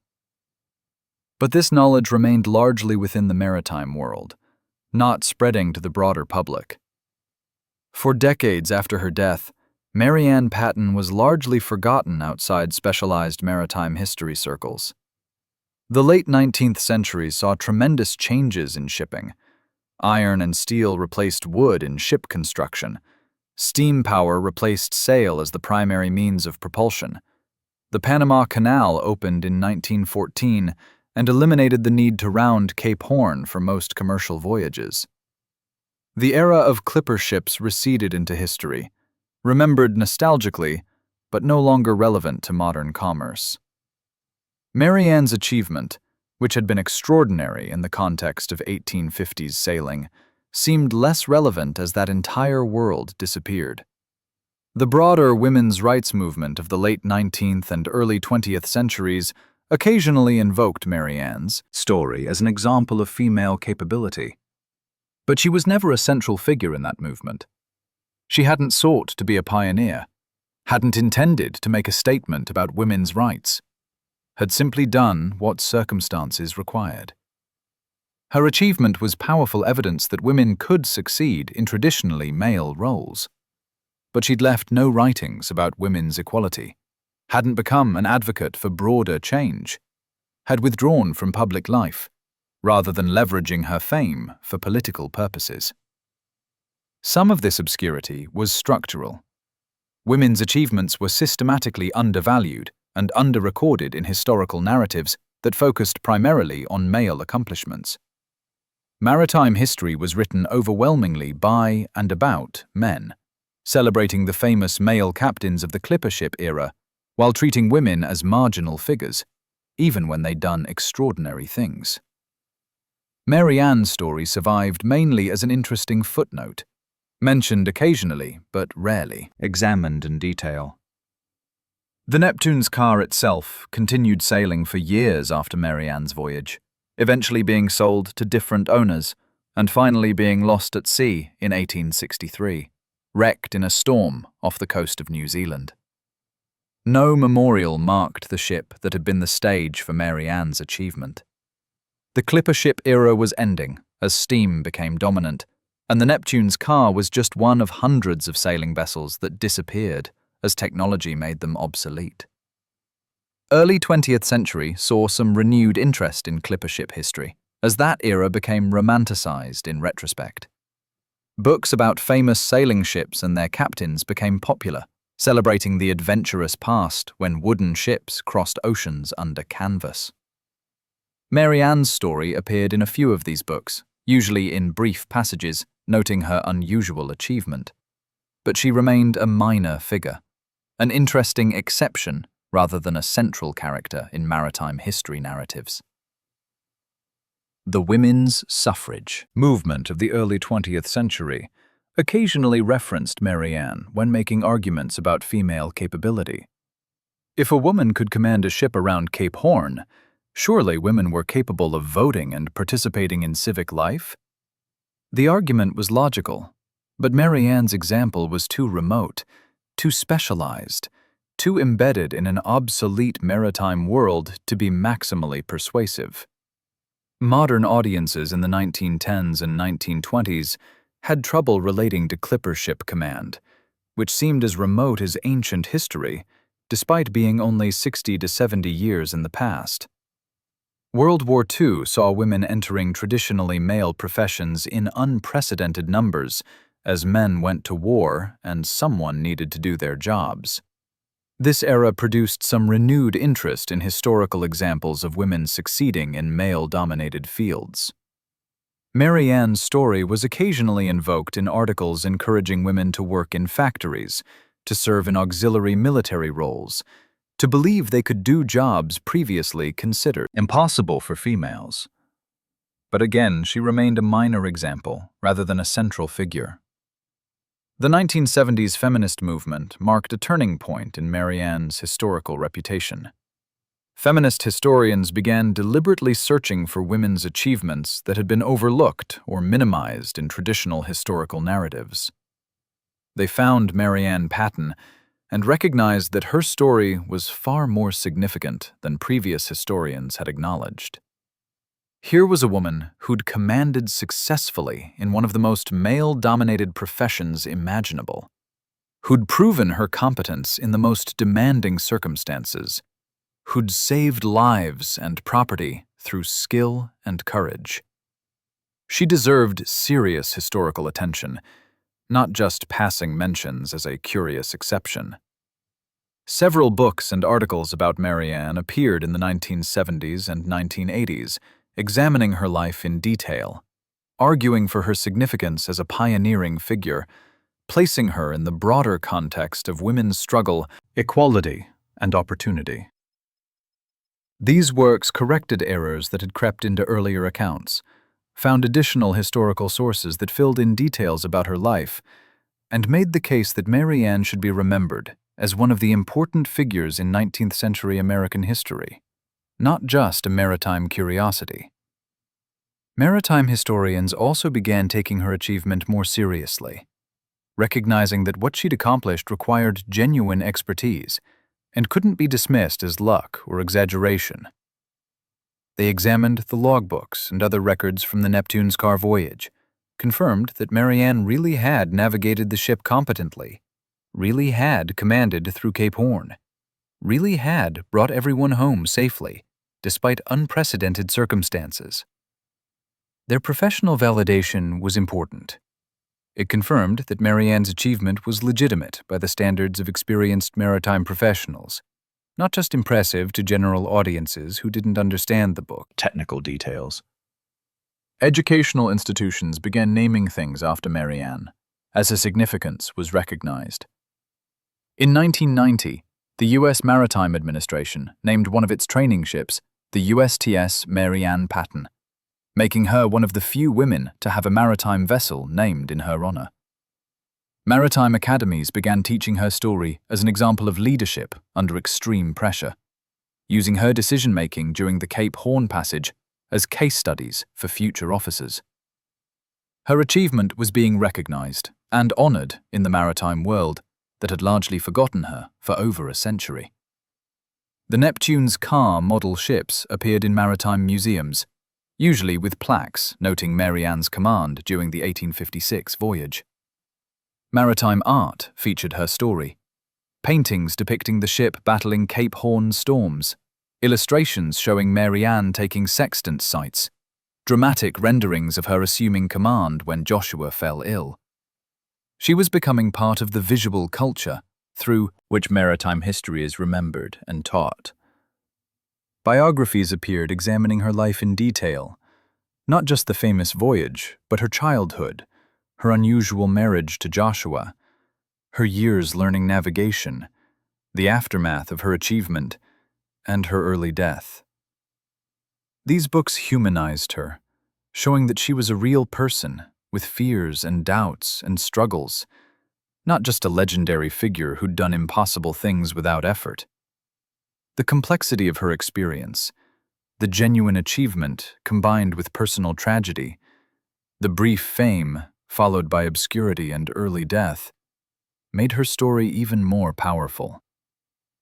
Women in modern maritime professions claimed Mary Ann as an ancestral figure, someone who'd proven more than a century earlier that women could succeed in careers that remained predominantly male.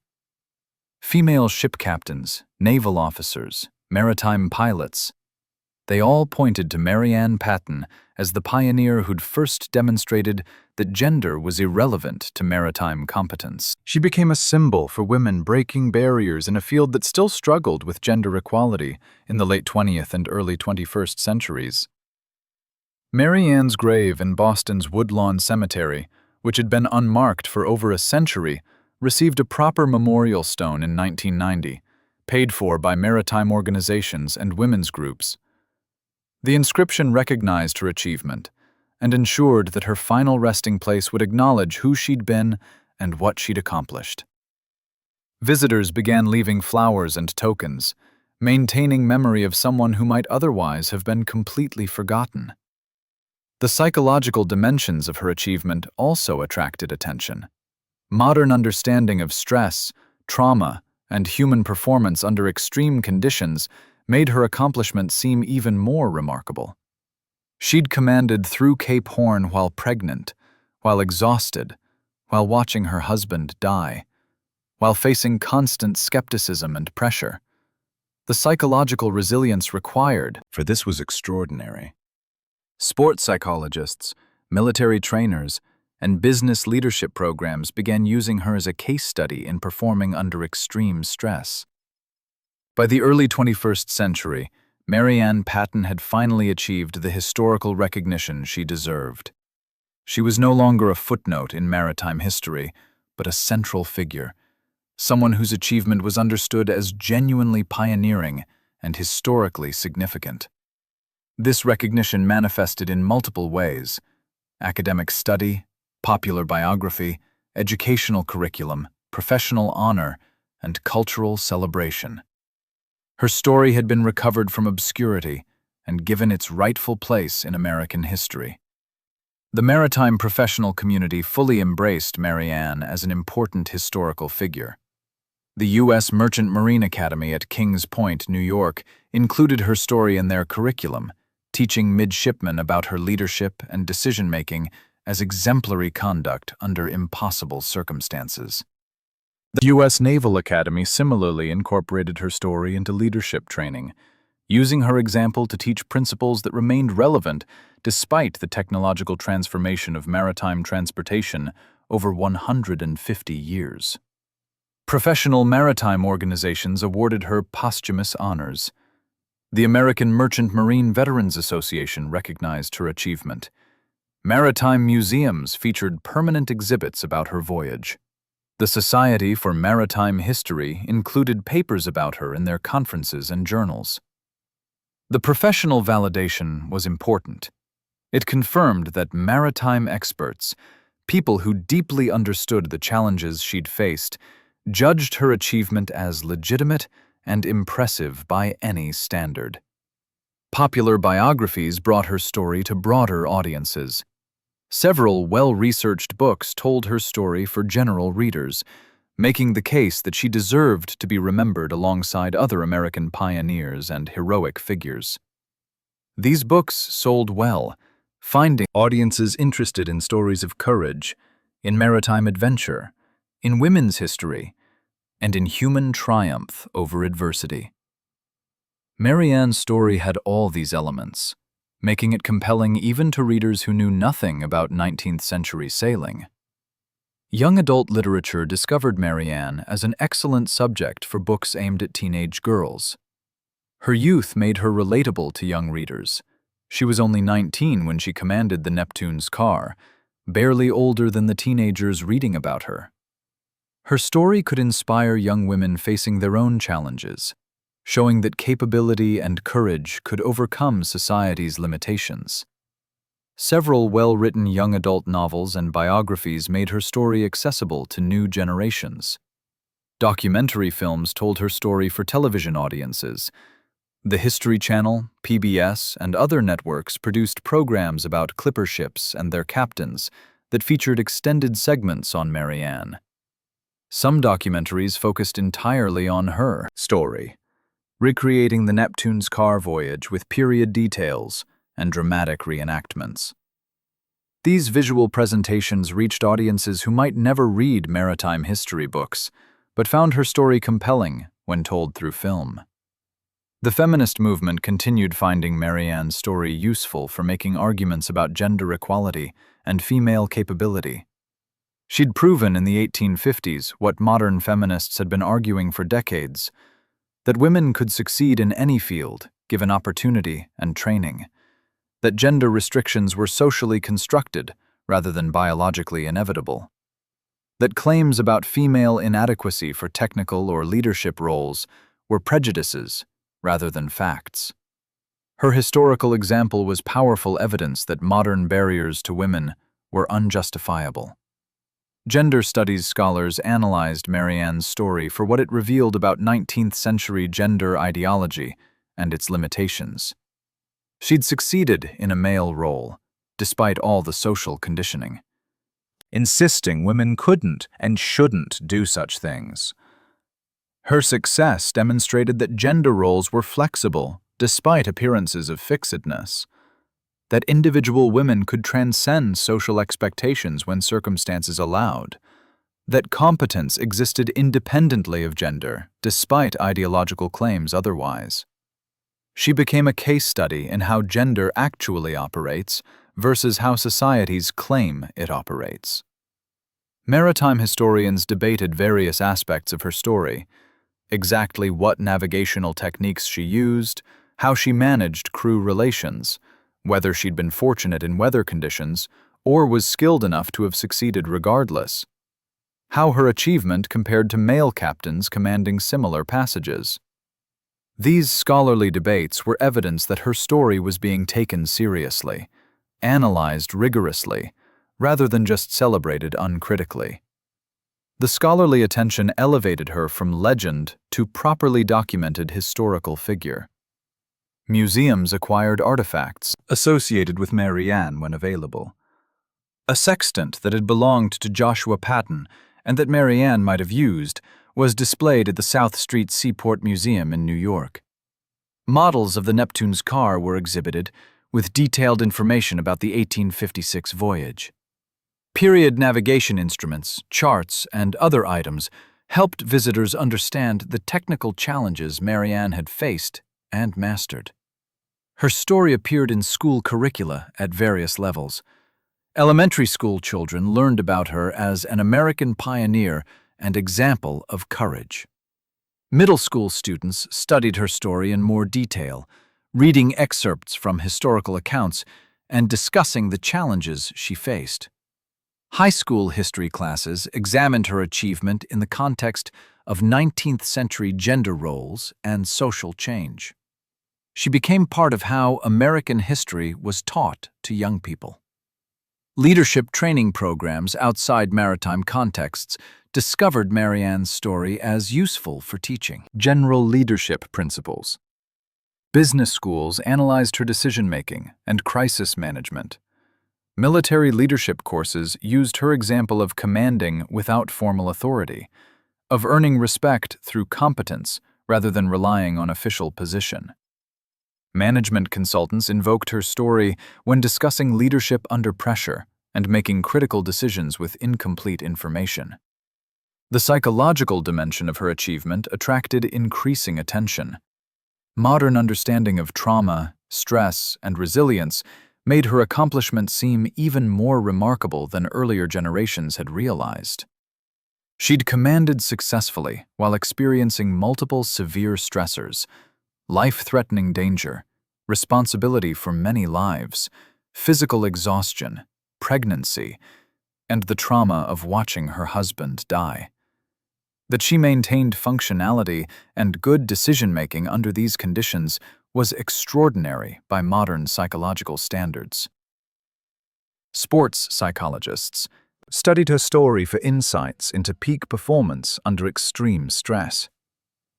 Athletes facing high-pressure situations could learn from how Mary Ann had managed fear and maintained focus, despite circumstances that might have paralyzed decision-making.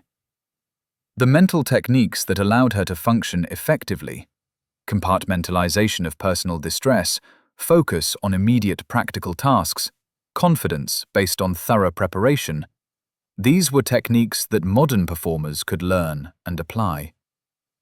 The story also resonated with people facing personal crises, who found inspiration in Mary Ann's example. Cancer patients, people dealing with family tragedies, individuals facing seemingly impossible challenges.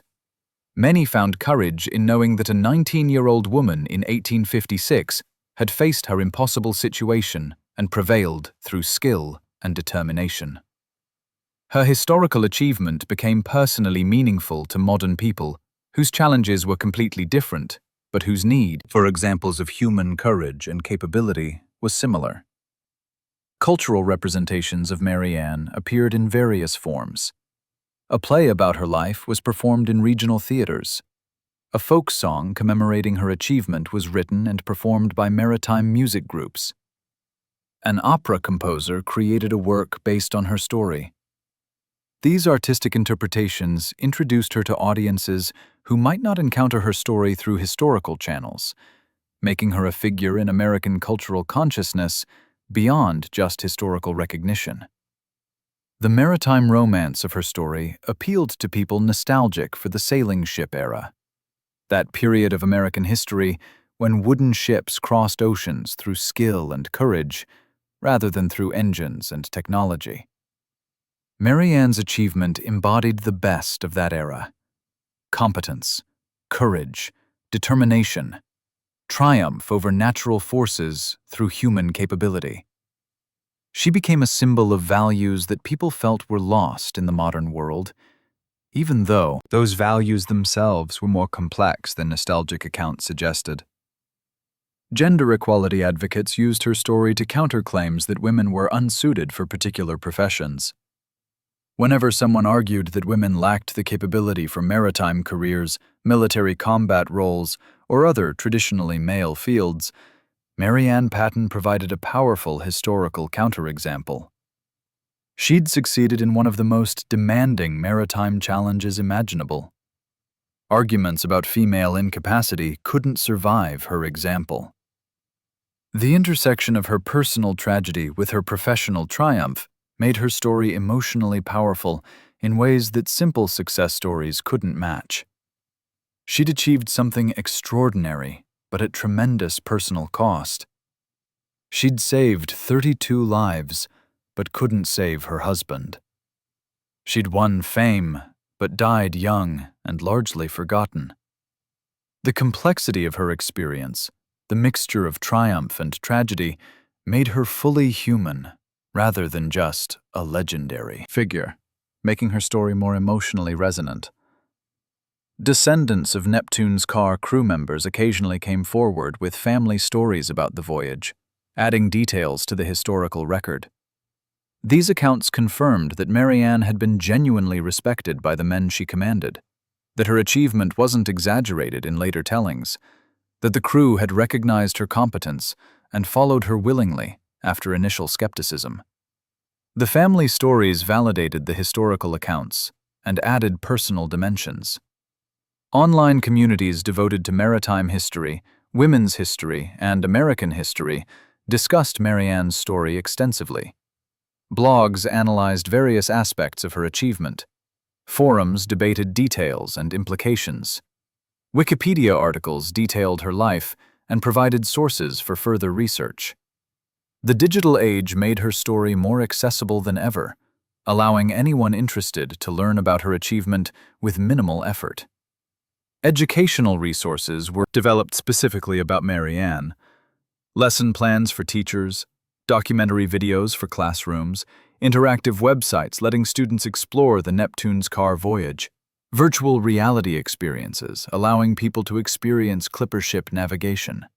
These resources ensured that her story would be taught to future generations, that her achievement would be remembered and understood, rather than slipping back into obscurity. Mary Ann Patten's story offers profound lessons that remain relevant more than 160 years after her remarkable voyage. These lessons span multiple domains: leadership, gender equality, human capability, crisis management, and the nature of courage itself. Understanding what her achievement teaches us requires examining both the specific circumstances of 1856 and the universal human truths her experience illuminated.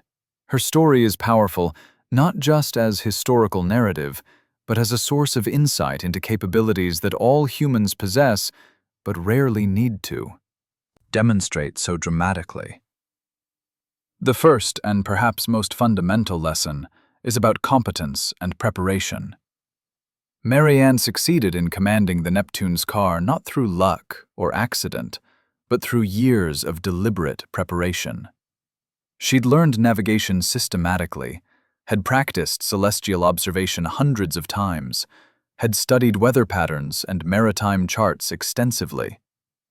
When crisis thrust her into command, she had the knowledge base needed to make good decisions. This teaches a crucial lesson. Capability in crisis comes from preparation before crisis, from building skills during calm times that can be deployed during emergencies. Many people claim they'd rise to occasions if circumstances demanded it, but Mary Ann's example shows that rising to occasions requires having something to rise with. She could only command because she'd already learned how to navigate, already understood sail handling, already knew how to read weather and make strategic decisions. 3 years of learning with Joshua weren't leisure activities. They were preparation for a possibility she never expected to face. The lesson is clear. We should develop capabilities before we need them, should learn skills while we have the opportunity, because we never know when circumstances will demand we use them. The second major lesson concerns gender and capability. Mary Ann proved definitively that competence has nothing to do with gender. She navigated as accurately as any male captain would have, commanded as decisively, made decisions as effectively. The only real limitations were social and cultural. The belief systems that insisted women couldn't do such things, not any actual female incapacity. This lesson remains relevant because gender prejudices persist in many fields, despite abundant evidence that capability is individual rather than gendered. Her story demonstrates how self-fulfilling gender prophecies operate. Women were told they couldn't command ships, so they weren't trained in navigation, so they didn't command ships, which was then cited as evidence they couldn't. Mary Ann broke this cycle by happening to receive training despite being female. Once trained, she performed as well as trained men would. The lesson? Gender differences in capability are mostly artifacts of differential training and opportunity, rather than inherent limitations. Given equal preparation, individual variation matters far more than gender. The third lesson is about leadership without formal authority. Mary Ann had no official position, no formal rank, no traditional credentials that would justify her commanding a ship. She had to earn authority through demonstrated competence, had to convince skeptical men to follow orders from someone who violated every expectation about proper command. She succeeded by showing rather than telling, by proving she could navigate before asking for trust, by making good decisions that created confidence in her judgment. This teaches crucial lessons for anyone who needs to lead without formal authority. Focus on demonstrating competence rather than asserting authority. Earn respect through performance rather than demanding it based on position. Build credibility gradually through consistent good judgment. Mary Ann's leadership style was necessarily different from traditional maritime command because she lacked the formal structures that usually supported captain authority. She had to rely purely on competence and earned trust, which may actually be more authentic leadership than command based primarily on formal rank. The fourth lesson concerns crisis decision-making and managing fear. Mary Ann faced genuinely life-threatening circumstances: Cape Horn weather that killed sailors regularly, navigation errors that could wreck ships on rocks, crew conflicts that could escalate to mutiny. She had to make critical decisions despite fear, exhaustion, and personal anguish about Joshua's condition. Her ability to function effectively despite these stressors offers insights into how humans can maintain performance under extreme pressure. She managed fear through focus on immediate practical tasks, taking navigational sights, calculating positions, ordering sail changes. By concentrating on specific actions rather than catastrophizing about all possible disasters, she maintained functionality despite terror. She compartmentalized personal distress about Joshua, setting aside those emotions when command required clear thinking, then processing them during brief rest periods. These psychological techniques are recognizable to modern trauma psychologists as effective coping mechanisms for extreme stress. The fifth lesson is about the cost of achievement. Mary Ann succeeded in her immediate goal. She brought the Neptune's car safely to San Francisco, saved the ship and cargo and crew. But her success came at enormous personal cost. She exhausted herself physically and likely contributed to her early death through the extreme stress and deprivation she endured. She couldn't save Joshua, despite all her efforts. She achieved professional triumph, but suffered personal tragedy. The lesson is complex. Sometimes extraordinary achievement requires sacrifices that are genuinely tragic, not just dramatic. Heroism isn't free. This complicates simple narratives about triumph and success. Mary Ann's story isn't purely inspirational because it includes genuine tragedy inseparable from the achievement. She paid a terrible price for her success. This teaches nuanced understanding. We can celebrate achievement while acknowledging its costs, can recognize heroism while understanding its burdens, can be inspired by courage while respecting the sacrifices it required. The sixth lesson concerns social change and individual pioneers. Mary Ann didn't set out to be a women's rights pioneer or to prove any political point about gender equality. She commanded because circumstances required it, not because she was trying to change society. Yet her achievement did demonstrate that women could succeed in traditionally male roles, did provide evidence that gender restrictions were socially constructed rather than naturally inevitable. Individual actions, even when motivated by immediate necessity rather than political goals, can have broader social significance.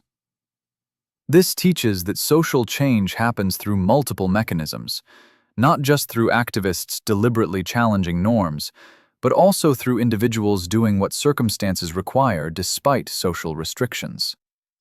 Mary Ann's example was powerful precisely because it wasn't ideologically motivated. She just did what needed doing, and in doing so, proved that women could do it. Sometimes the most effective challenges to restrictions come from people who aren't trying to make political points, but are just living their lives and meeting their responsibilities. The seventh lesson is about mentorship and knowledge transmission. Mary Ann could command because Joshua had taught her, had shared his professional knowledge with his wife, despite social conventions suggesting such education was inappropriate or useless for women. His willingness to teach her, to take her interest seriously, to invest time in her education, this made her achievement possible. The lesson? Mentors who share knowledge across social boundaries, who teach people that society thinks shouldn't or can't learn certain things. They multiply human capability and enable achievements that wouldn't otherwise happen. This remains relevant for modern mentoring relationships. People who have expertise should share it broadly rather than hoarding it within traditional groups. Teaching people that society underestimates creates potential for extraordinary contributions. Joshua probably never imagined Mary Ann would need to command a ship, but his teaching made it possible when that need arose. We should teach generously because we can't predict when or how our students will need to apply their learning. The eighth lesson concerns resilience and recovery from trauma. Mary Ann experienced genuinely traumatic events: Cape Horn storms, Joshua's illness and death, the crushing responsibility of command, near murder of the first mate's mutiny attempt. She survived physically, but died young, possibly from the accumulated toll these experiences took on her health and well-being. This teaches that trauma has real costs, that resilience doesn't mean invulnerability, that surviving terrible circumstances doesn't mean emerging unscathed. Modern understanding of post-traumatic stress makes Mary Ann's story more poignant. She had no framework for processing her trauma, no therapeutic support, no recognition that what she'd experienced would have lasting psychological effects. She just had to keep going, caring for Joshua and then their son, trying to build normal life after abnormal experiences. The toll this took was real. Lesson: we should recognize trauma's impact, should support people who've endured terrible circumstances, should understand that heroic action often leaves lasting scars. The ninth lesson is about historical memory and whose stories get told. Mary Ann was largely forgotten for over a century, despite achieving something historically remarkable. Her story survived mainly through specialized maritime history, rather than becoming part of mainstream American historical narrative. This happened partly because women's achievements were systematically undervalued and under-recorded, partly because her early death meant she couldn't advocate for her own remembrance. The lesson: history is selective, Many remarkable people and achievements are forgotten. We should actively work to recover overlooked stories, particularly of people whose contributions were minimized due to their gender, race, class, or other marginalizing factors. The 10th and final lesson is about human potential and the artificial limit society places on it. Mary Ann did something that contemporary society insisted women couldn't do. She succeeded not because she was superhumanly exceptional, but because she was trained and determined. This suggests that many people could exceed society's expectations of them if given opportunity and training. Human potential is far more flexible and extensive than social categories suggest. We limit ourselves and others through beliefs about what various kinds of people can do. Mary Ann's achievement teaches us to question those limits, to be skeptical when society says certain groups lack certain capabilities. Mary Ann Brown Patten died in 1861 at age 23, just 5 years after her remarkable voyage. Her life was tragically brief, her achievements compressed into a period measured in months rather than years. Yet the impact of what she accomplished during that brief time has reverberated across more than 160 years, growing rather than diminishing with historical past distance. Understanding her full legacy requires examining not just what she did, but what her achievement means, how it has been remembered and interpreted, and what it continues to teach each new generation that discovers her story. The immediate maritime world recognized her achievement, even if broader society didn't fully appreciate it. Sailors who'd been aboard the Neptune's car told her story throughout their careers. Ship captains who heard the accounts understood the significance. They knew Cape Horn intimately, knew how demanding command was, knew that Mary Ann had done something genuinely extraordinary. Within professional maritime circles, she was remembered even during the decades when general historical narratives forgot her. But professional respect wasn't matched by broader recognition for many years. Mary Ann became a forgotten pioneer, someone whose achievement should have been celebrated, but instead was relegated to obscure footnotes in specialized histories. This forgetting wasn't accidental. Historical narratives were shaped by assumptions about whose contributions mattered, and women's achievements were systematically minimized. Maritime history celebrated male captains while treating women as marginal figures, regardless of what they'd actually accomplished. The recovery of Mary Ann's story, beginning in the 1970s, was part of broader efforts to reclaim women's history, to document achievements that had been overlooked or deliberately suppressed. Feminist historians searched archives for evidence of women doing extraordinary things despite social restrictions. When they found Mary Ann's story and recognized its significance, they worked to ensure she received the recognition that should have been hers all along. This recovery work was crucial. Without it, she might have remained forgotten, her achievement lost to historical memory. Modern recognition of Mary Ann manifests in multiple ways. The U.S. Maritime Administration training ship named in her honor ensures that future maritime professionals learn about her. Maritime museums feature her story in permanent exhibits. Books and documentaries tell her story to broad audiences. Academic conferences include papers analyzing various aspects of her achievement. School curricula teach children about her courage and competence. She has finally achieved the recognition she deserved from the beginning. But recognition creates new questions about meaning and interpretation. What exactly should we remember about Mary Ann? Is she primarily a maritime pioneer who proved female capability in a male profession? A leadership example who showed how to command under impossible circumstances? A tragic figure whose achievement came at terrible personal cost? A demonstration that social restrictions on capability are arbitrary and unjustifiable? She's all these things, and different audiences emphasize different aspects depending on their interests and concerns. The maritime professional community emphasizes her navigational competence and command decisions. They analyze her route around Cape Horn, discuss her sail handling choices, evaluate her crew management strategies. For them, Mary Ann is primarily an excellent example of good seamanship under extreme conditions, with her gender being secondary to her technical skill. This professional perspective validates her achievement by the only standards that really matter. Did she navigate accurately? Did she make good decisions?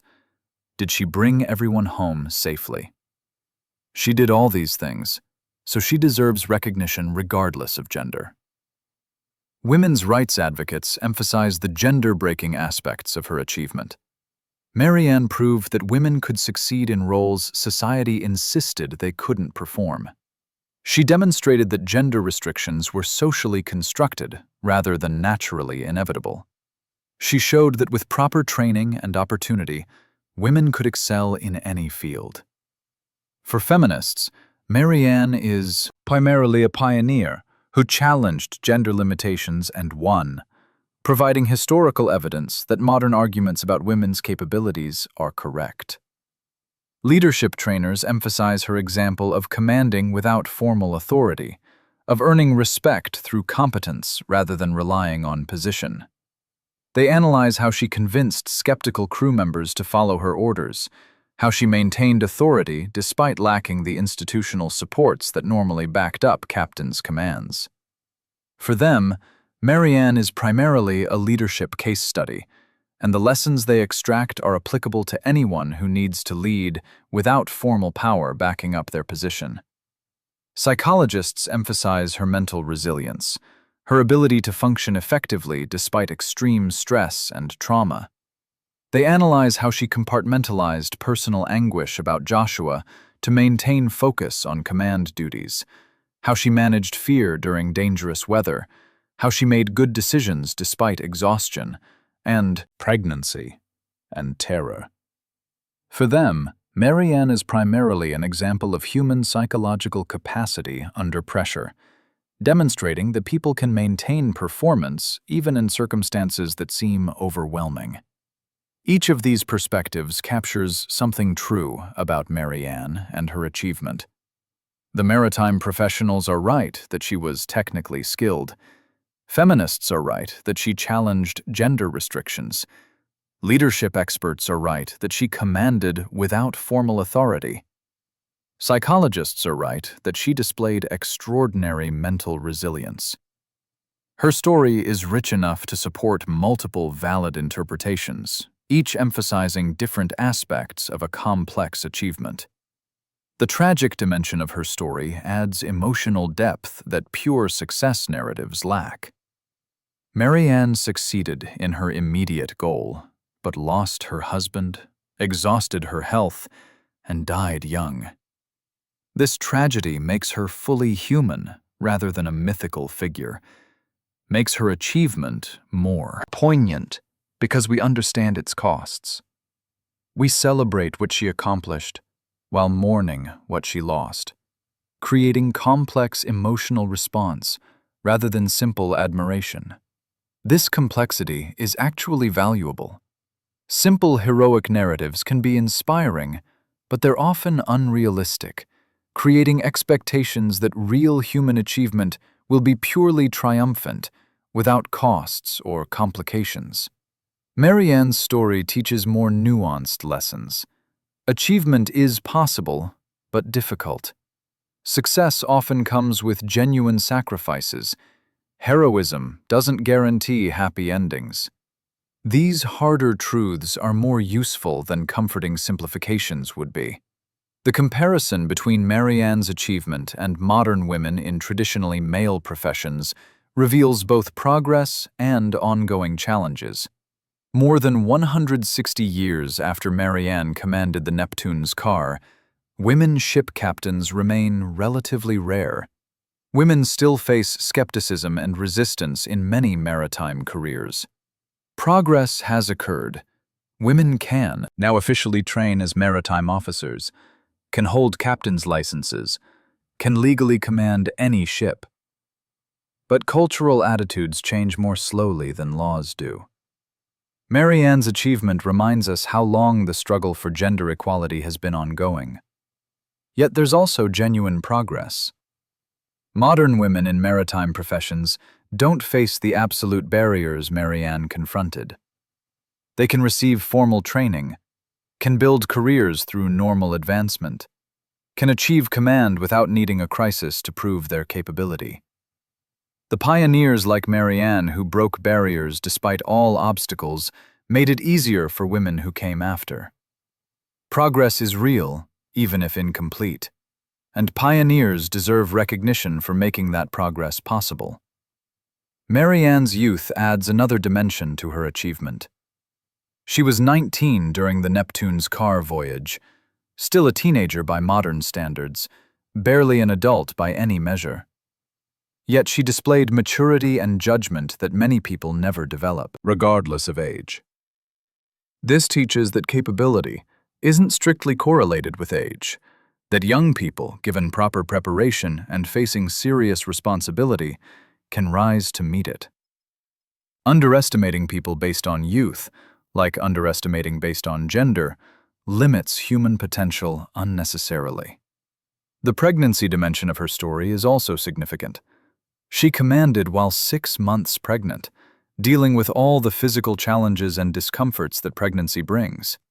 Modern workplaces still struggle with how to handle pregnancy, whether pregnant women should continue demanding work, how to balance maternal and professional responsibilities.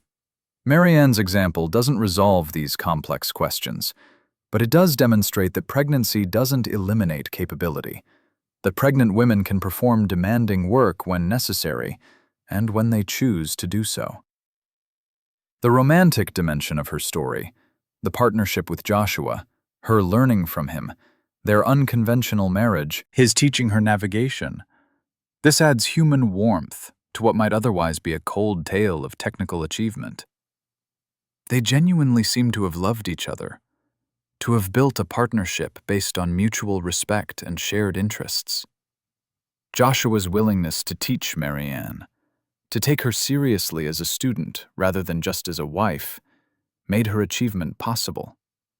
Their relationship models partnership across gender rather than hierarchy, equality rather than subordination. The tragic ending of that partnership, Joshua's sudden illness, Mary Ann's desperate attempts to save him, his death shortly after the voyage. This makes the human cost of her achievement visceral. She would have traded all the fame and recognition to have Joshua back healthy. Her success meant nothing compared to what she lost. This teaches that professional achievement, however extraordinary, doesn't compensate for personal losses. We can recognize her accomplishment while understanding that she would have preferred a different outcome, where she remained happily obscure with her husband alive. Mary Ann's early death compounds the tragedy. She survived Joshua by only 4 years, dying before her 24th birthday. We can only speculate about what she might have accomplished if she'd lived a normal lifespan. Would she have continued finding ways to use her maritime knowledge? Would she have become an advocate for women's education and opportunity? Would she have written an account of her voyage that would have ensured her story was never forgotten? We'll never know, because her life was cut short, perhaps in part by the extreme stresses she'd endured. Her son Joshua grew up without memories of either parent, raised by relatives who told him about the remarkable people his father and mother had been. He carried their legacy, but couldn't really know them as people. This generational dimension adds another layer of tragedy. Not just the personal losses Mary Ann suffered, but also the child, who grew up without parents, who inherited a famous surname, but lacked the family relationships that should have accompanied it. The memorialization of Mary Ann in recent decades, the training ship named for her, The exhibits in maritime museums, the books and documentaries, the grave marker that acknowledges her achievement. All of this is appropriate recognition that was overdue by more than a century. But it also reminds us how many other remarkable people may have been forgotten, how many achievements were never properly documented or celebrated. Mary Ann's story was recovered through deliberate effort by historians who cared about finding overlooked women's achievements. How many other stories remain lost? This question points to ongoing work. Historical narratives are never complete, never final. We should continue searching for forgotten achievements, continue recovering stories of people whose contributions were minimized or ignored.